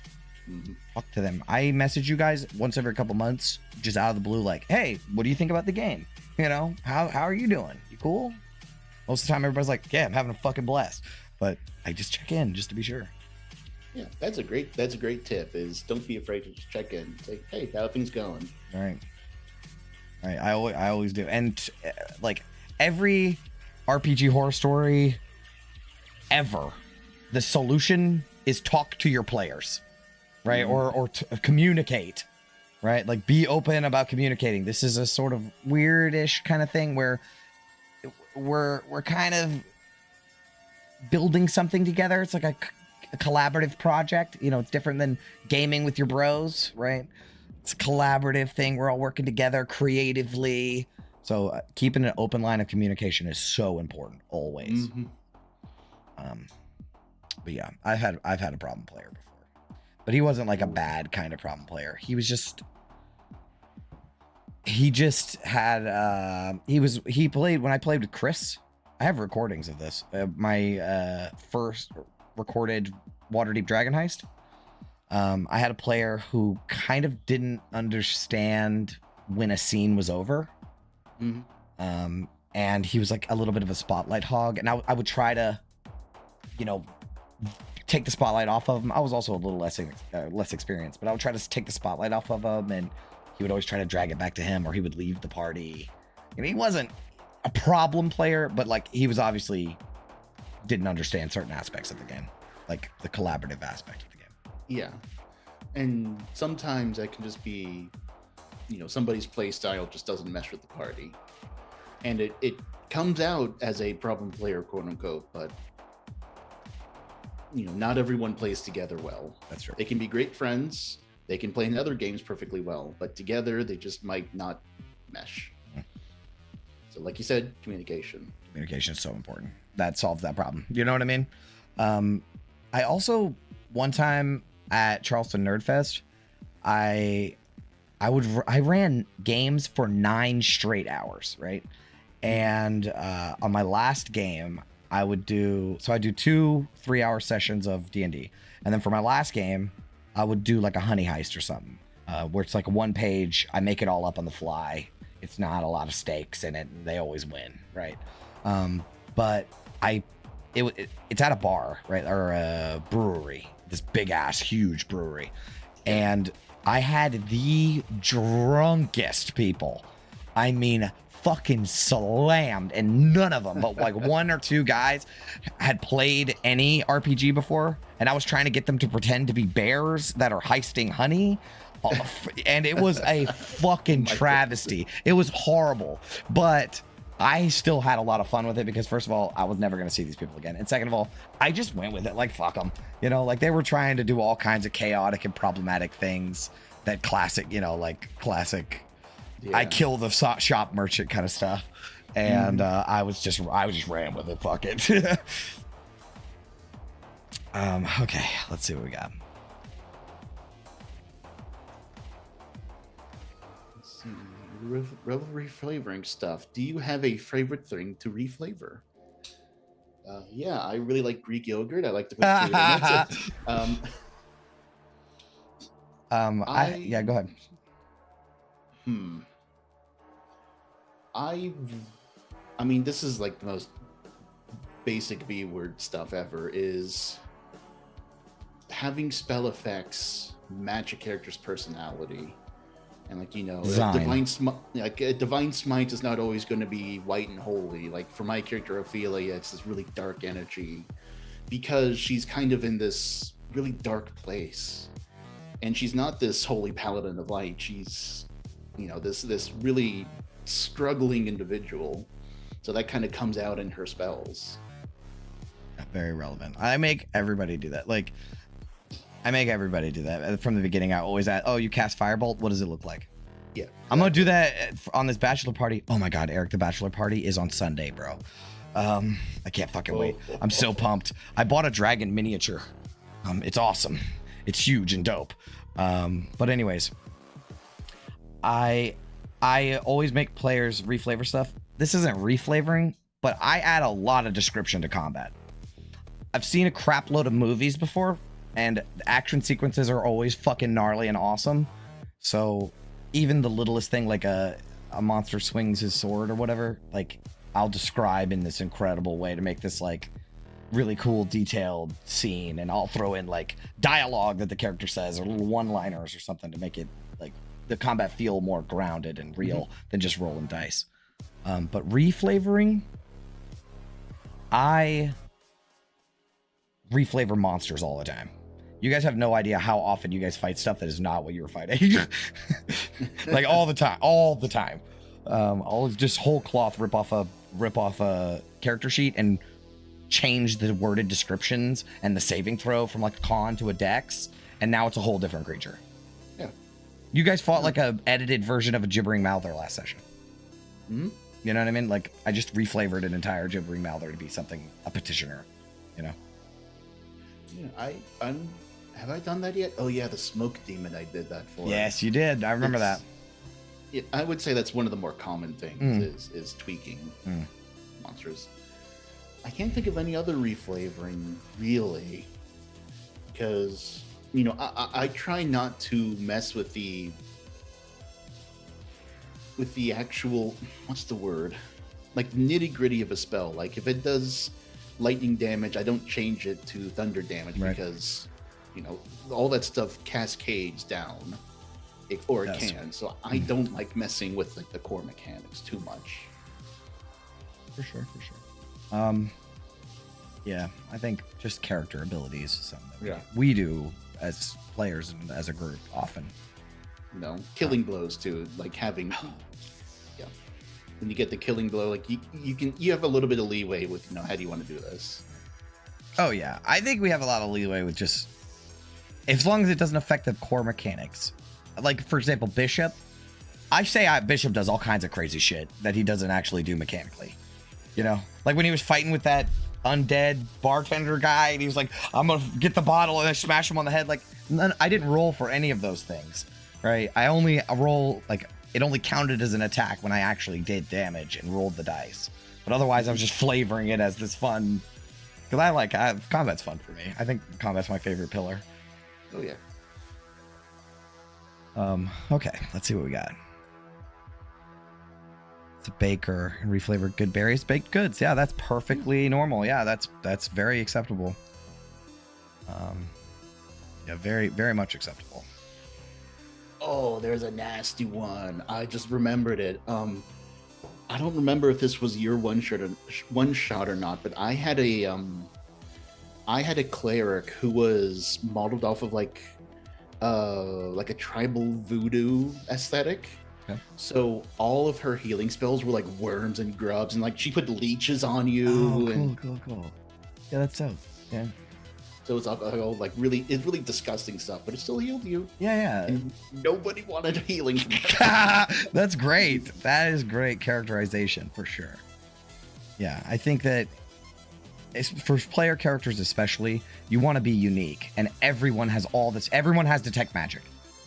Yep. You know, so what is your detect magic like? Right? It's got to be different than everybody, or it should be different than from everybody else's. Oh yeah. I think that's like Gabar, Will's character from Ram of the Frostmaiden. He didn't have a spell book. He had a bag that was stuffed with papers and scrolls and shit. Like he was terribly unorganized. So he would always have to dig through his bag to find his spell that he wanted to cast, right? Oh yeah, like Vin has all of her rocks and stuff. Rocks, yeah. Yeah. I struggled trying to understand conceptually Vin until, you know, like in session zeros and stuff like that, until I think the second session when he was like, oh, I have all these magical rocks that's what gives my power. It's like, oh, he's a deep gnome. Like I was like, oh, it all like just all fell into place. I think I even seeded the mushroom thing for Geo, because I don't think Geo had actually considered the mushroom thing. But like when you guys went to his house, I was like, oh, you have all these different kinds of mushrooms. He was like immediately jumped on that, like, oh yeah. Usually it feels like a core part of Vin. I know. Her mushrooms. I know. I know. That's just how that goes, right? Like once I understood her character, I was like, oh, I can help you make that into a thing. You know what I mean? Yeah, and that is why you work with your DM on your characters. Listen, that's some good fucking advice. Listen, everyone that's out here, everyone that's listening, that is my number one piece of advice for any D&D player or DM, is when the players are making characters, let them make whatever kind of character they want. Go for it. If they want to make some random funny hand holding a piece of bread, mage hand holding a piece of bread, that's their character, fine, right? But if your players come to you with a very open concept, like I want to be a dragonborn paladin, it is much easier for the DM to immediately start hooking you into the adventure, right? Like you will feel way more invested in the story if you work with the DM making your character. 100%. Don't just come to the table with a vague idea of who you want your character to be, and let the DM fill in the details. Mm-hmm. That's super important. The two of the most incredible characters that I know were V from Rhyme and Ophelia, right? Because both of those characters, they worked with me a lot. You guys both worked with me a lot to develop your characters, and that's why they were so impactful that's why they are so impactful to the story.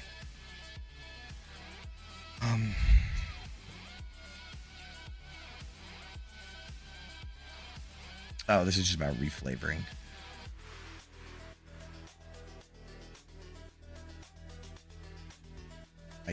I think. Yeah. What's up, Blackbeard? Oh, see, Geo just confirmed it. Good. I'm glad. That is crazy. Yeah, I know. I think because I wasn't sure, but I think once I understood the deep gnome lean, I was immediately like, oh, I understand everything about Vint now. You know, because he told me even in his back, he's like, in my backstory, I've been to the Underdark and stuff like that, and I just didn't click until he said, oh, I have all these different kinds of magic rocks, and I was like, oh, I get it. It is so deep gnome. It is right. Perfect. So we had to. I leaned into it. Now it makes so much sense. Okay. Let's see. Do you have any more questions yet? The skeptic guy that was asking us about his world building and this with the solar eclipse and stuff, he just privately messaged me and said, we give great advice, and he's redoing his entire session 0 and 1 idea. Oh, that's fantastic. Yeah, that is fantastic. So let's see. Okay, Eric, I have a question for you. Shoot. Oh, okay. See you later. Thanks for joining us. I felt no warmth. We appreciate all your great questions. Thanks for hopping on. Yeah, we'll probably. Do you think a little after 9, like 9:15 is good? Yeah, it works for me. Okay. All right, so we're gonna go for like 30 more minutes, a little less than 30 minutes. So, Eric, I have a question for you. What's your best piece of advice for making the world... No, hold on. Let me think of a different one. Okay. Have you ever seen or been a part of railroading? Good question.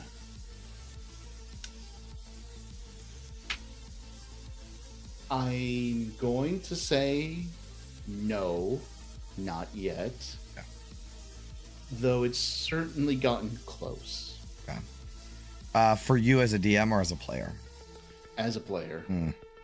I sincerely hope I haven't railroaded you. I mean, No. you're the only one who can tell me. But... No, definitely not. You're right, though. It is dependent on how the players feel. Whether or not you're railroading, to be honest. It's just one of those things.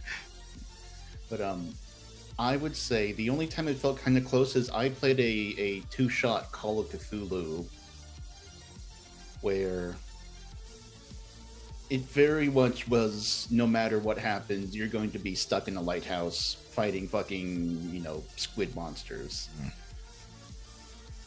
Which, that is just how it is. I mean, I understand that's what came of it. Right, and it's a 2-shot too, so it's a little hard to say. Yeah, so it didn't, to me personally, it didn't really affect the fun of it. I wasn't sitting there moping that, oh, my choices don't matter. Right. Okay. What about you? So, first of all, anyone in the chat, feel free to ask us questions at any time. We're going to keep chatting, but we'll get to your questions as soon as we see them. Just ask us anything. Ask me anything. It's the name of the thing. I have been a part of railroading. I railroaded the players before. Everyone, the guys, like Will and Brendan and Gio and Nate.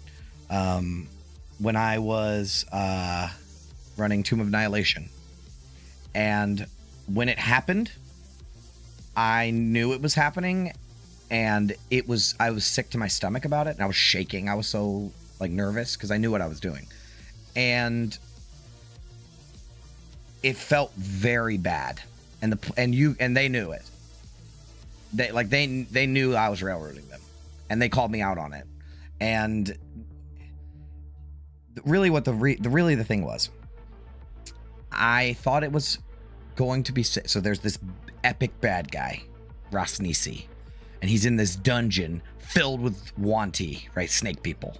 Right. And the snake people kind of run the city, but the city's like just destroyed. It's kind of like Elturel, where it's like there's all kinds of other shit going on here. They just have one little section of it, and this tomb underground, right? And the main bad guy that they needed to kill, and they were gonna go kill him, is at the bottom of this mega dungeon, or like this big dungeon, that they would have to, if they were going to go fight him, walk into room 1, kill everyone in room 1, walk into room 2, kill everyone in room 2, walk into room 3, kill it, and just go through room by room through this dungeon and kill everyone, right? And I felt like that was a waste of resources and not fun. Right. So what I decided was that I was going to lead them into a trap, have them be outnumbered, and force them to surrender.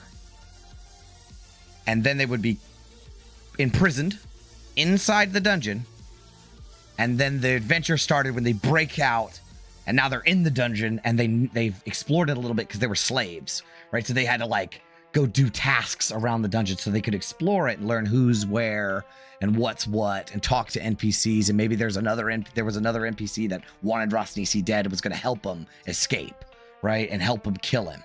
So that is a very fun adventure. And once they started doing that, they were like, oh my God, this is awesome, right? So I knew that this one railroaded choice was going to lead to a better adventure. And it did. Mm-hmm.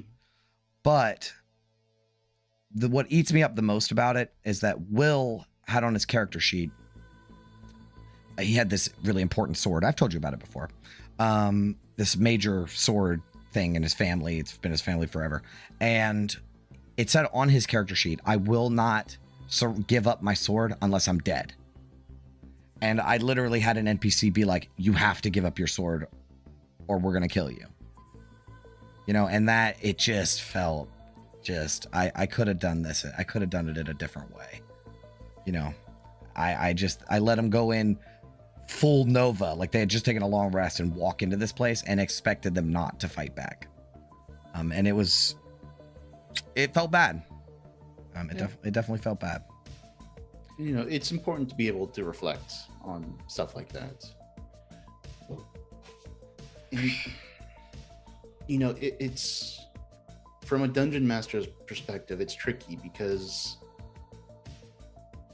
I don't want to speak for you, but I'm going to say the royal we have ideas that as we're planning things out steps ahead, it sounds awesome to be able to do this. Like you said, go in here, you know, get captured, escape, you know, fight through the stuff. That sounds awesome. But then in the game, they're only up to step 1. They don't see what's going to happen in the future. So to them, they're figuring out this stuff blind, and they don't know it's going to be a cool payout. Right. And I can see how that can hurt. They're dealing with the cards as they come. Yeah. You know what I mean? And that was the biggest thing for me. And I still remember it. I still think about that moment a lot. I took that very seriously because I knew what I did and they knew what I did, and everybody felt shitty about it. So bad, in fact, that I saved the whole entire Roll20 and ported it into a separate campaign. Exactly how everything is, character sheet, fucking everything, identical. And then we kept playing on my one game, and at the end of the campaign, this 30 sessions later, when we had our post-show wrap-up, they tried to fight the snakes. Because they were like, we're not surrendering, we can take them, right? And I was like, no, you can't. And me saying no, you can't made them really want to fucking take them, you know? And we saved the map, and they ended up taking them. One person, a character died, but they ended up taking them. So, you know, it wouldn't have worked out for me. It would have been bad.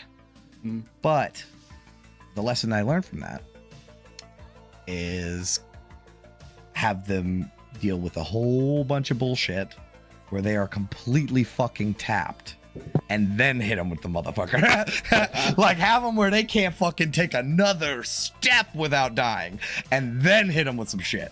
Because then now they feel the weight of it, right? At that point, they were like, no, fuck you, we're gonna take them, right? But if they like avarice and giving up the map, or like avarice coming up to you guys, or I guess it wasn't you guys, but you were there, coming up to the party in Rhyme right after they'd done like all the shit in the Isle of Solstice, you know, they were completely swamped, and she came with a fucking army, and she's like, give me your shit. That's just like, agreeable. Yeah, exactly. And that's not railroading. Like, this is what happened. It's a twist of fate. It sucks, right? And it really doesn't feel good, but it feels more natural, and it doesn't feel like I'm forcing you to do anything. You can try to fight your way out of this. It's just not going to go well.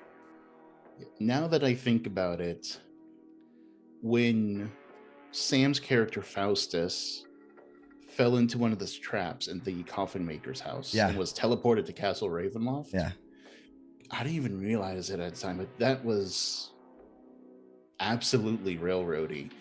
That was built into the module. No, it wasn't. It wasn't. I didn't feel that way at all. Well, I mean, I can see how it could go wrong for somebody who's inexperienced. Who's inexperienced or not as good as a player as Sam was, because Sam is pretty damn good. He's really damn good, and he was able to roll with it. But I mean, thinking of it out of context, he got teleported into a cell, and then Strahd charmed him. Like, that took away a lot of agency, and the fact that he didn't kick a fuck, that he rolled with it, is really impressive. Now that I have time to reflect on it. I mean, I hear you. It could be seen that way, but also like, we definitely felt desperate. Like, me and Kevin felt desperate. Like, we have to solve this right now. Kind of like how the players felt in the scenario I described, right? We're like, we have to do something about this right now. We were dealing with the cards as we were dealt. But I think that you did the right thing in working out his story in front of us, so that we understand the story aspect of it, or like what this means. And then you basically sent him back to us unharmed, right? Yeah. Because me and Kevin were about to fucking do some shit. You know what I mean? But you were like, y'all chill on your laurels for a second. Let me show you what's going on. So it ended up working out not so bad. It didn't feel railroady. Like, we didn't have a choice. Okay, we have more questions though. How do you go about balancing NPCs with your players? Are there any methods you use to ensure that they don't... Oh, I have great stuff to say for this. Are there any methods you use to ensure they don't overwhelm with the amount of NPCs to... Wait, what? NPCs with balance? Two different questions, I would say. Yeah. What is the second question? I'm taking that as you don't overwhelm them with, an entire town of people to talk to. Yes. All right. I have advice for both of these. You can go first. First one, I'm not the best person to ask because my encounter's not very good. What I do is I like to use waves as necessary. I will have a set number of enemies. I'll describe them first, and if they seem a little bit too easy, I have some more that could come up, as a second wave or sorts. I've done that a few times, I think, where you guys absolutely steamroll something, and then some more come to, at least pad it out a little bit so it feels like an actual fight. For sure. I think he's asked... I interpreted that question as like NPC followers, or like people in the party, which you also have experience with. Ooh. So that's a very separate issue, but a good question. So I made some mistakes on the first campaign that I ran, which was Dungeon of the Mad Mage. I wanted to include an NPC called Glitterstone, a Kenku rogue who basically got adopted by the party and brought along. The problem that I was having was she was too good, and she was getting a lot of damage, getting a lot of kills, And I don't want to take that away from players, because they're the ones here to defeat the bad guys and roll the dice and do the damage. And if the DM is actively taking that away, it feels a little DMPC cheap. Yeah. So what I do is, whenever I make a character that's going to be following the party, I put them firmly into the support role of healing, helping, scouting, lockpicking, stuff that might be players don't want to do, or they don't want to focus on that in the middle of combat. Right, or shore up a section where they're lacking. Yeah.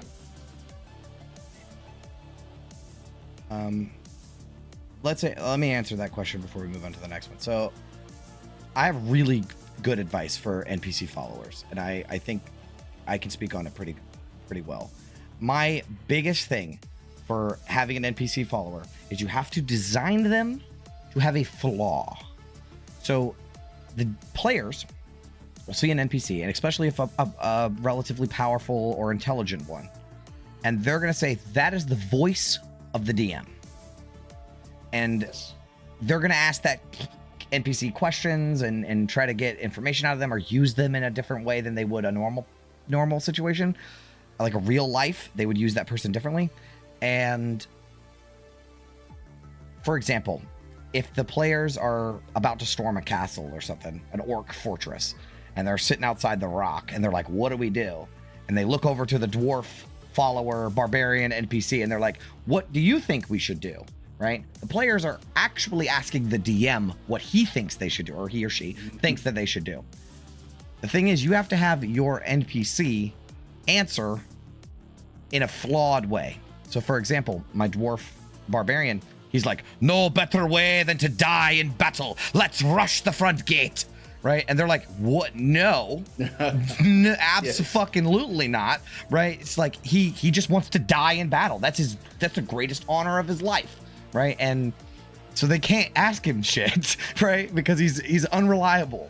So the same thing for, like, when I had Sonar with the party for a long time. The players didn't ask Sonar anything because Sonar didn't know anything. Sonar had his brain eaten out by a bunch of maggots, and he basically just said a couple of lines. Like, you need to design your NPC follower where if the players ask them a question, they know what the answer is going to be. Right? Like, anytime they would ask Sonar something, it would just be, enter there, right? Like, whatever it was, that's how it was gonna go, right? Like, the body heals, the soul endures. That's it, right? And everybody loved him. Yeah, loved him. Fucking MVP. So that's something I think is very important for having an NPC be with the party or balance them against the party, is have them have a flaw, a big flaw where they're unreliable. Yeah, and leading on to that, we'll get to the next question in a bit, but I do want to say this too, is along with the flaw, have your NPCs, don't make them all-knowing. Like with the one that's following the party now, Rosemary, she's the herbalist that picked up in Vallaki. She knew all about the Mad Mage. She knew all about what to do with that because she was been dealing with that for months. Outside of that, she has as much knowledge as the players. So if they ask her about something, she may say, I don't know, or she might repeat something that was already told to them. She wants to help, but she can't lead the party. For sure. That's and that's not a flaw, but that's kind of what I'm talking about, where they can't really be, they're not a leader, right? Exactly. So having them have something like that. Okay, so let's quickly do the second part because we're building up questions now. Are there any methods you use to ensure they aren't overwhelmed with the amount of NPCs to talk to? And then he further clarified that he has a folder regarding NPCs that are going to be in a town, I guess, or a city. I have around 25. I don't know if that's a healthy amount of characters. You might be able to answer this one better. My thinking, it depends on how many of those 25 are necessarily quote-unquote critical. Right. How big is this town? If it's an entire city, 25 people scattered around, I could see. If it's a little town, I would recommend cutting that down quite a bit, because I would recommend cutting it down even if it was a city. Yeah, I mean, it's not a great look for an NPC to give a few words and then say, go talk to somebody else. And for that to happen over and over and over again. Like, how detailed is this information going to be? Why can't it be condensed down to the tavern owner who knows everything, and the priest who knows all the religious stuff, and, Exactly. that kind of stuff. Exactly. I'm going to give my advice that I give for factions. You only ever introduce, just like I talked about earlier about scenes, you only ever introduce an NPC if they mean something. Yes. Right? So the fucking barkeep doesn't need a name unless they're going to talk to him all the time. Right? Or if it's a small town and it gives the small town life, right? Like Phandalin, he's got a name because they're going to see him a lot and he's part of the whole thing, right? But like, really all you need is a handful of NPCs that represent different things, right? So if there's a faction, right, you need one character that represents the whole faction, right? There's other nameless goons in the faction, right? But there's one Nerth Maxildinar, right? Do you see what I'm saying? There's one leader of the fucking Red Brands. There's one character that embodies everything that they represent. So they're a really cliche version of that character, right? So when I went to Baldur's Gate, you guys maybe met like 10 maybe named NPCs, right? Everyone else, or like importantly named, everyone else I just made up when you needed them. When I needed them to serve a purpose, I created them. Otherwise, it was just like Portier, what's the guy with the eye patch? Fuck, I forgot his name. Flame Zodge? Zodge, right? Zodge, Portier. Who else did you guys even fucking talk to? You know what I mean?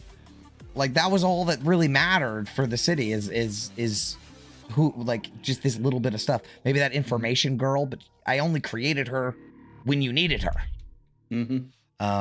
So everything else is just sort of, you can design as you go, but you need like the core of it. Like we know, like the Duke, right? I introduced the name of the Duke, like Thalamra and the other Portier, Duke Portier, when it was necessary. And I only introduced them because it was going to be important later.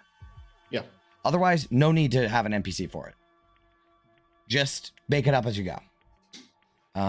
Because this is getting into like sandbox territory where you're going to have like a bunch of options and no one's going to remember your NPC's name. Because there's so many. And the more a player interacts with a single NPC, the more they're going to remember about them. So spreading them out across quite a bunch isn't going to help them connect specifically, right? Because they're not going to remember exactly who told them what, right? I think another important thing to tack onto that is to make your NPCs memorable, right? So it's not just the shopkeep, it's the shopkeep that likes to spit in the drinks, right? Or whatever, right? That was just a really bad example, but the shopkeep that has a long knife and he always stabs the table to threaten people. You know what I mean? Like, they'll remember that guy. He's not just blah, blah, blah named NPC. He's the bartender with the knife. You know what I mean? Yeah, one thing they can connect on to. A one-dimensional character is so incredible for a NPC. They do not need to be complex. They need to be memorable. And having one little feature, the shopkeep that's like used to want to be a theater performer, so everything he says is just over the top, right? They'll remember him. They might not remember his name, but they'll know, the theater guy, right? Yeah. Okay. All right, let's move on. Okay, this one's for you. Question for Eric. As a new DM, have you ever made a piece of content that you put so much into for part of the story and the players missed it? And did you feel like loss? Did it feel like you lost something? Ooh. Nothing horrible yet. So with Dungeon of the Mad Mage, we ended that early just because I wanted to move on to something else. So a lot of plot lines didn't really go anywhere. For what I'm running now, Curse of Strahd, I'm trying to think if I should... Yeah, I'll tell you this. This isn't that important. There's a lot... They are currently in Argynvostholt, which, spoilers, is a pretty important location with quite a few revenants of the Order of the Silver Dragon. There is a lot of flavor there that they haven't really gone into. And as it's not disappointment, because I'm not sad they didn't get to see that. I'm not sad they didn't get to see this. I think it'd be really cool if they found out this stuff naturally. Yeah. But if it doesn't come up, it doesn't come up. That's what it is. Yeah. Yeah, I have definitely come up with a lot of stuff that never sees the light of day. All the time. I do it all the time. It happens to me regularly. Eric, you will never know how fucking sick the fight with Fox Rowley was going to be. You have no clue how sick that fight was going to be. I have a vague like, you guys fought him not in his lair, right? I was going to have him in his lair, and it was going to... there was some shit, bro. There was some shit, but we'll never know, you know? Yeah, and that's a good point. Is, you know, your players aren't going to follow the path you think they will. And sometimes they may strip every single room to the bare bones, and sometimes they might go through with whatever you want, for whatever reason. I think that right there, you lose out a little bit, right? Like, you're like, oh man, I prepped this cool encounter that they're never going to see. But the players know that there was something missing. Yes. Right? And that makes your world feel real, and it makes their choices feel like they matter because they chose to skip this thing.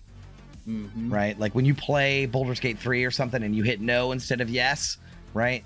It makes you wonder what would happen if you hit yes. So it's the same thing. Like, that doubles down on agency. So you might be losing out as a DM, but at the same time, you're gaining quite a bit. Okay. Let's see. Oh, they're just talking about the NPC thing. Oh, okay. They just focused on that. Good.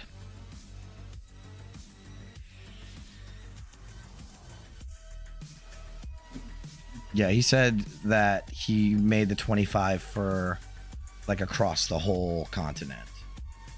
Which feels... Yeah, it feels a little bit better. But, yeah, again, word of warning. Small fish, big pond. So you can have your big ideas going on in the background. Don't focus on those. Leave those alone. Have, like, a cool encounter. Just like I just said in my fucking Illusion of Choice video. Plan a dope encounter, right? A boss fight or something sick that's going to happen, right? As like a climactic moment. And then go back to the beginning and let the players work their way there, right? Like, leave that alone and create adventures, small adventures, to get to that point. Yeah.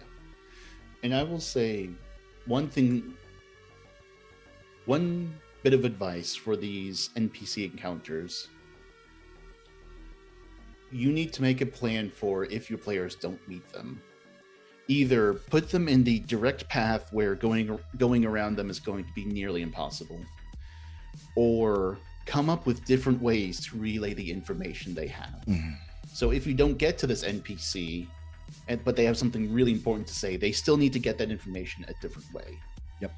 Just think about ways that you could do that. That's almost like the Illusion of Choice too. Like, it's pretty much like I'll get in the last session, which, I mean, I'm again showing my hand, but not that big a deal.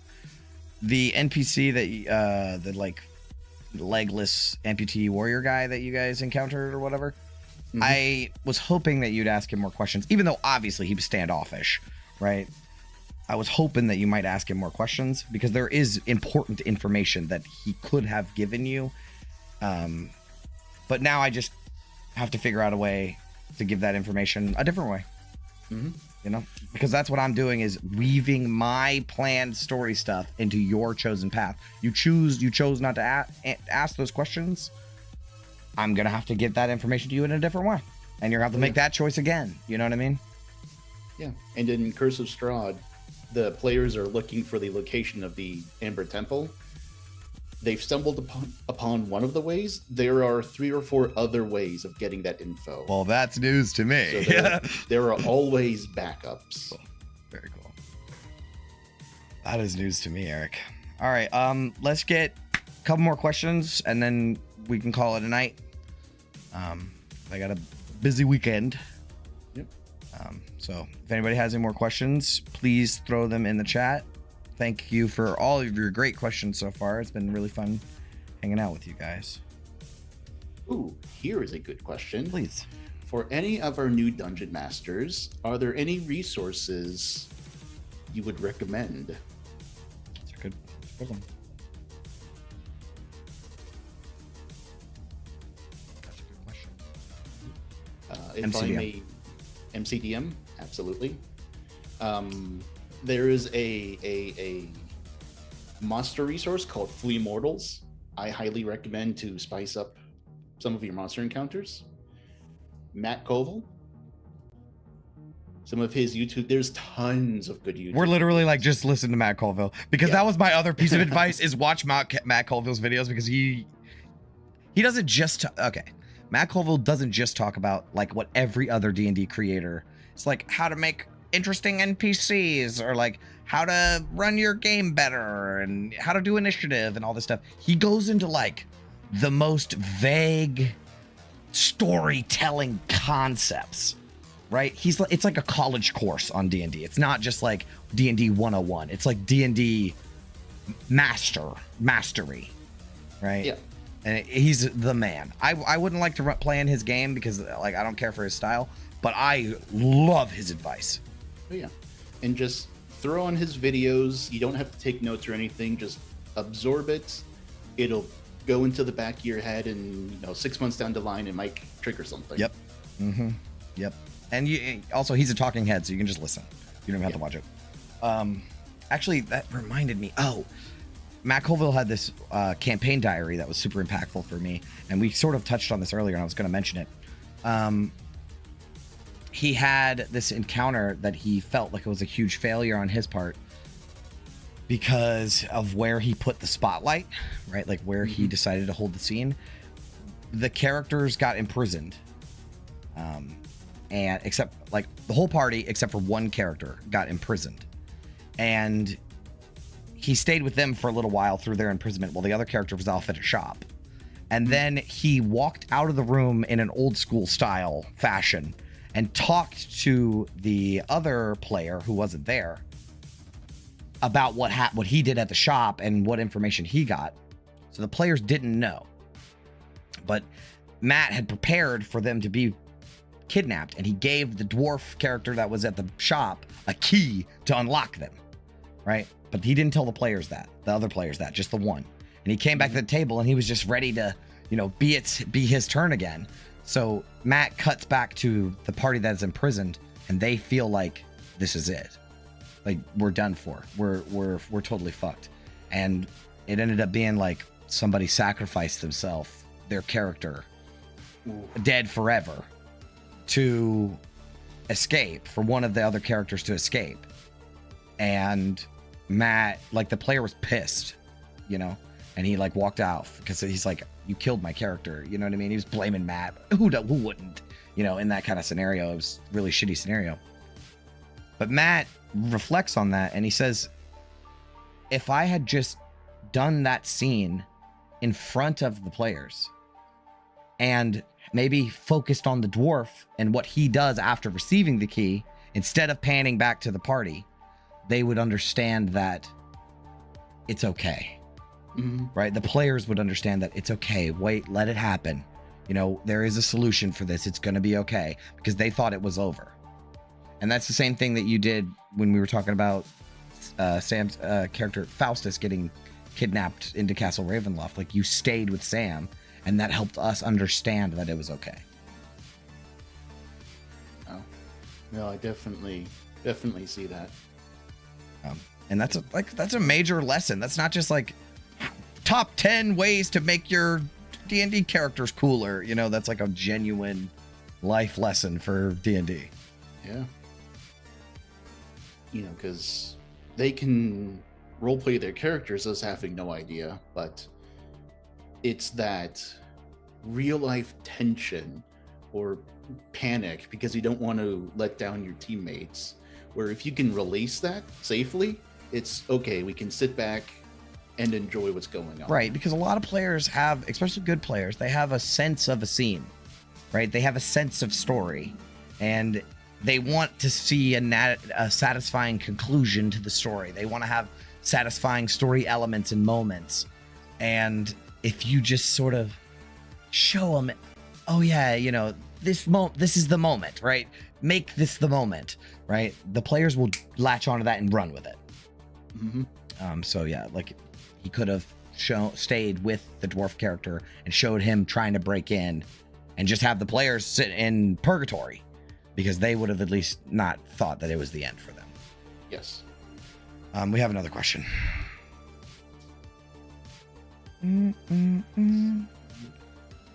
I can't read it because my screen started acting funny. There we go.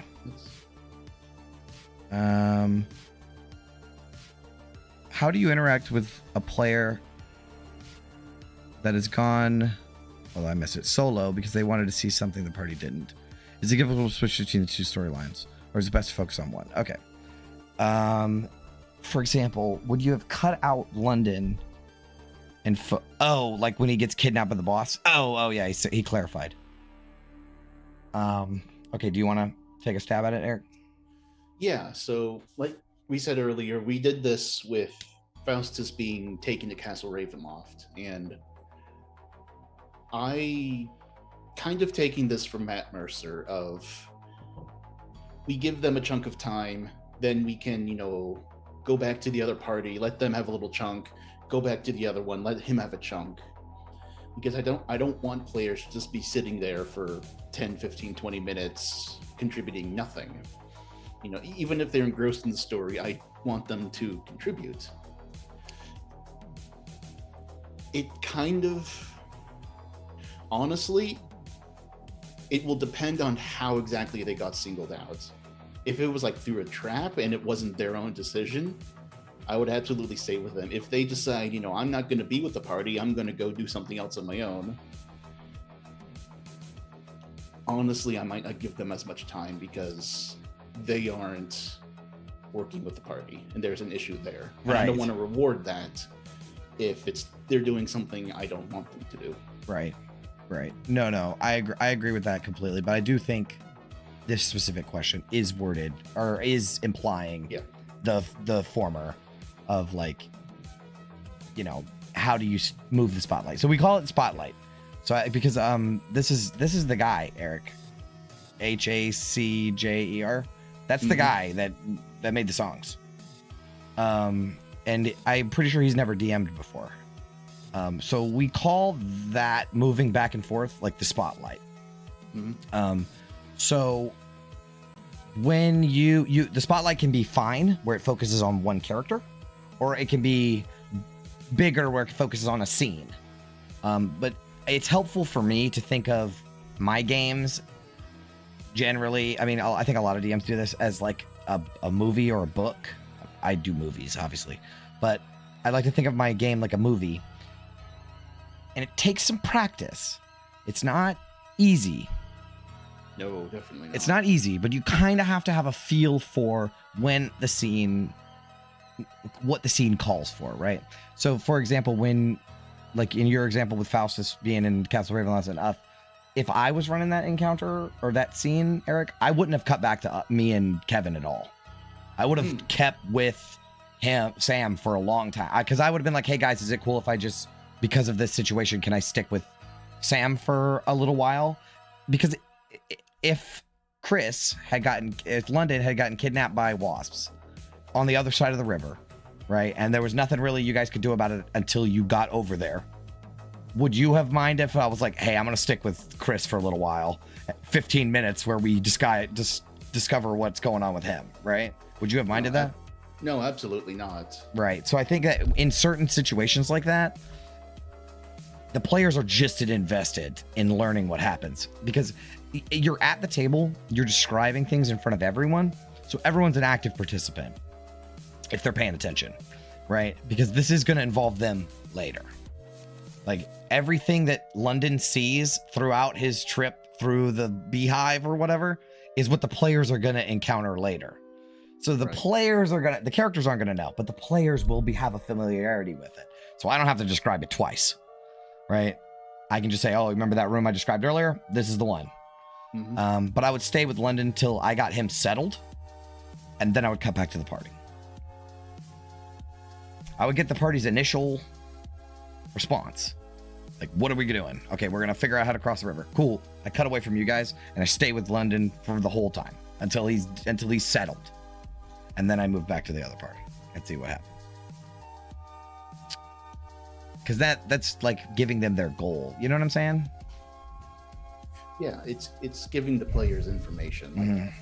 Like they're getting something useful out of it, even if characters aren't there. Exactly. So that's the same thing with Sam. Like, you didn't have to cut back to me, and I mean, I'm glad you did, and I'm not saying you did anything wrong, but I'm taking notes. You know what I mean? Like, I'm busy. You know, Sam is learning some shit. I gotta write this shit down. So you know, you're still an active participant. But like you said, if in certain situations where three party members go to the blacksmith and 3 party members go to the tavern, that's just a switch back and forth, and you feel the scene out. Yeah. But another important thing to mention about the spotlight, just real quick, is that when I was talking about the spotlight can be big, like scenes, and the spotlight can also be small, single characters. I always make a habit of asking every character what they're doing in a certain situation. I might stay with one character for a little while, but usually what I'll do if there's a big scene, like where everybody's going to go everywhere or do whatever, I'll ask every player what they're going to do, and I'll say, I'll get back to you. What are you doing? I'll get back to you. What are you doing? I'll get back to you. What are you doing? And then I decide the order of the scenes. That's a very good tip. Very good one. Yeah, and even if a player hasn't talked in a while, you know, like everybody's role playing and stuff, if you have one of those players that doesn't talk a lot or is quiet, just be like, hey, so what does Ophelia think, right? So not, hey, Eric, are you cool, right? It's, does Ophelia have anything to say to this? Or what does Ophelia think about this? You know, or give some sort of, to get that player that doesn't talk a lot, get them in character. So call them by their character's name and get them talking in character and having it. They don't have any input. They don't have any fucking input. It is what it is. But yeah, it's a good habit to just always make sure every single player at the table, you know where they are and what they're doing at all times. I'll have to keep that in mind to do that more in my games. That is a fantastic tip. I really like that one. Yeah, thank you. Well, you're lucky because you only have 3 players, bro. Like, yeah, you don't have to worry about it too much. It's when you have like 6 players that you have to like make sure everybody's, you know where everyone's at. Like if you open the room to a dungeon, you guys, like, you might not even notice it, but I do this every time. When you walk into a new space, I'm like, what are you guys doing? And then the main people that always talk say their shit, and I'm like, okay, well, what's Ophelia doing? You know, what does Vin do? You know, if you're just standing there, you're just standing there. But I'm giving you the opportunity. I'm moving the spotlight off the people that always talk and putting it on somebody that might not. Mm-hmm. And I do appreciate that. It's just a tool, you know. It's a DM tool and toolbox. One of many. All right. Last questions. Get them out, and we're leaving. I'll give you 10 seconds. No, there's probably a 10-second delay.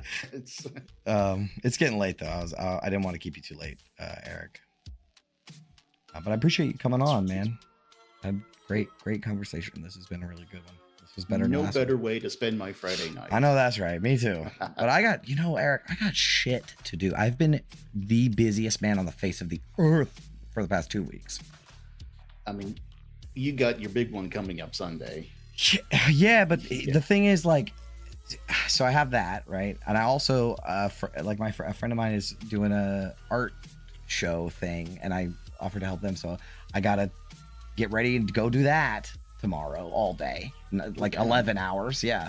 And then this past week, I've just been working, and then I'll get home and I'll try to do something, but I got this live stream that I had to set up last night, you know, and I have, I have so much shit going on at all times, and I am behind on my Descent prep. Like, I have ideas. I could run another game if I had to, but it's not going to be as detailed as the sessions have been. You know, I'm behind, so it sucks. I'm stressed out about it. Okay. I wouldn't be too stressed, dude. You fucking nail it every time. Yeah, but it's because I spend 12 hours prepping it, Eric. You've never seen me not do it because I will throw away everything to do this. I will literally avoid everything to do this. Stay up till fucking all-nighter. I pulled 2 all-nighters in the past 2 weeks. All-nighter, like no, an hour of sleep. Dead serious. Trying to get everything done. Okay, this is our last question. Let's get the hell out of here. Is it often a good thing to assist inactive players with playing by adding an NPC?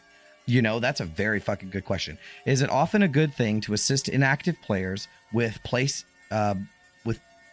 adding an NPC to chat with them? How do you feel about this, Eric?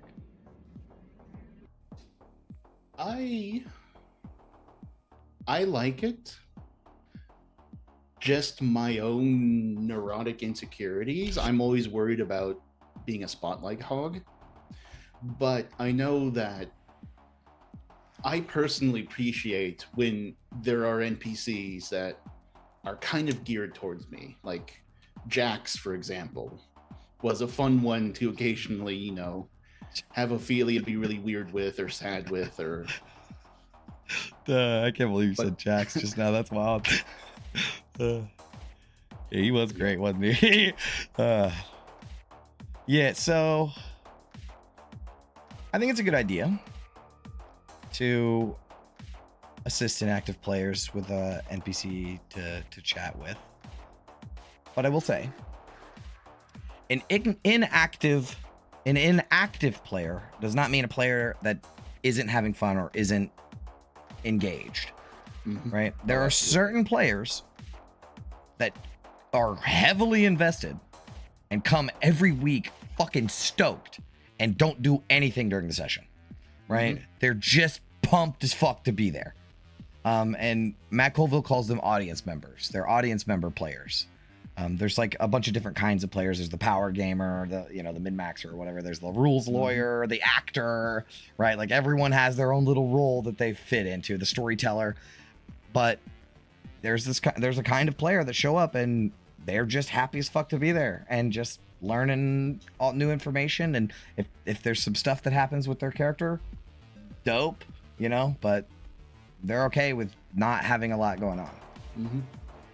Ooh, the call out. Brennan. Yeah, Brendan does. I actually talked to Brendan recently and I said, hey, you know, no spoilers for his character backstory or anything, but I was like, hey, you know, everybody seems to have stuff going on right now. Is it the stuff that I have, ideas I have for you are like way late game stuff? And he's like, I am so happy to just be here and learn the lore and figuring out the problems as they come. Right? Because I mean, he's not that inactive. He's the fucking commander, but that was kind of by design. Right? Like we kind of all together decided that Brendan should be the leader. But I mean, the thing with Brendan is he hits 99% of the time when he says something. Like he is just the master of deadpan, right to the point, nails it. You know, he doesn't need to talk much. It's awesome. And he has the whole thing in his head. You know what I mean? Like he knows a lot of shit about what's going on. Like I wouldn't say more than everybody else, but like He has a firm grasp on everything that's happening. Every moment, every second of every moment, he knows exactly what's going on. So yeah, I'm happy with that, you know. And he's happy, and I'm happy, so everybody's happy. But that's again, talk to your players. I literally just hit him up. It's like, hey, what's up? You cool? We're having fun? He was like, yeah, fucking awesome. It's like, all right, good. Check-ins are always appreciated. Seriously, very important. All right. You got another piece of advice you want to give before we log off? Anything you want to say? Just don't take it too seriously. You know, like you said, your friends are there because they like what you're doing, like having fun. Don't worry about hyping it up in your head. You don't have to be Matt Mercer. There's got to be a bunch of guys around a table rolling some dice. Yep. That's really, really, truly it. I think my biggest piece of advice is if you want to start DMing, learn the rules a little.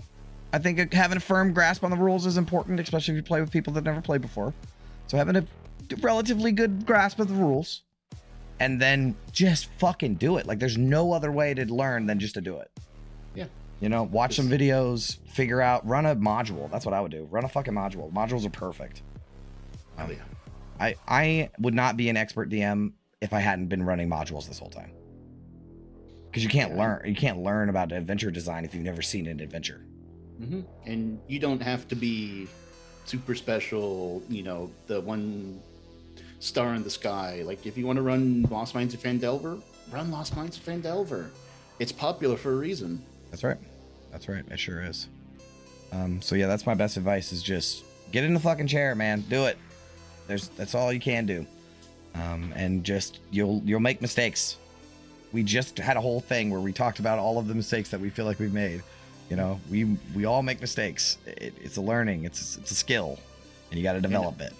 I will guarantee you, your players won't remember any of those. No, they won't care about the flubs. No, not at all. It's the natural 20 crit divine smite that they'll remember. You know what I mean? It's the big moments, the cool stuff that happens. Yeah, when shit goes wrong and everybody's like on the edge of their seat, that's what they remember. That's what the whole game is about. Mm-hmm. All right. Well, thank you guys so much for watching. I just started doing my regular sign off. That was weird. I have a Discord server. I don't know if I'm pretty sure everyone that's here knows about my Discord server. I have a Discord server. I think it's pinned in the comments. Watch The Descent. It's awesome. Thank you for joining us tonight. I've had a lot of fun. Thank you, Eric, for being here. Absolutely. Thank you for having me. Of course, yeah. We'll do this again sometime when I make another video. Who knows what it'll be about. Yeah, thank you so much for watching, and stay sharp. Farewell, adventurers. Farewell.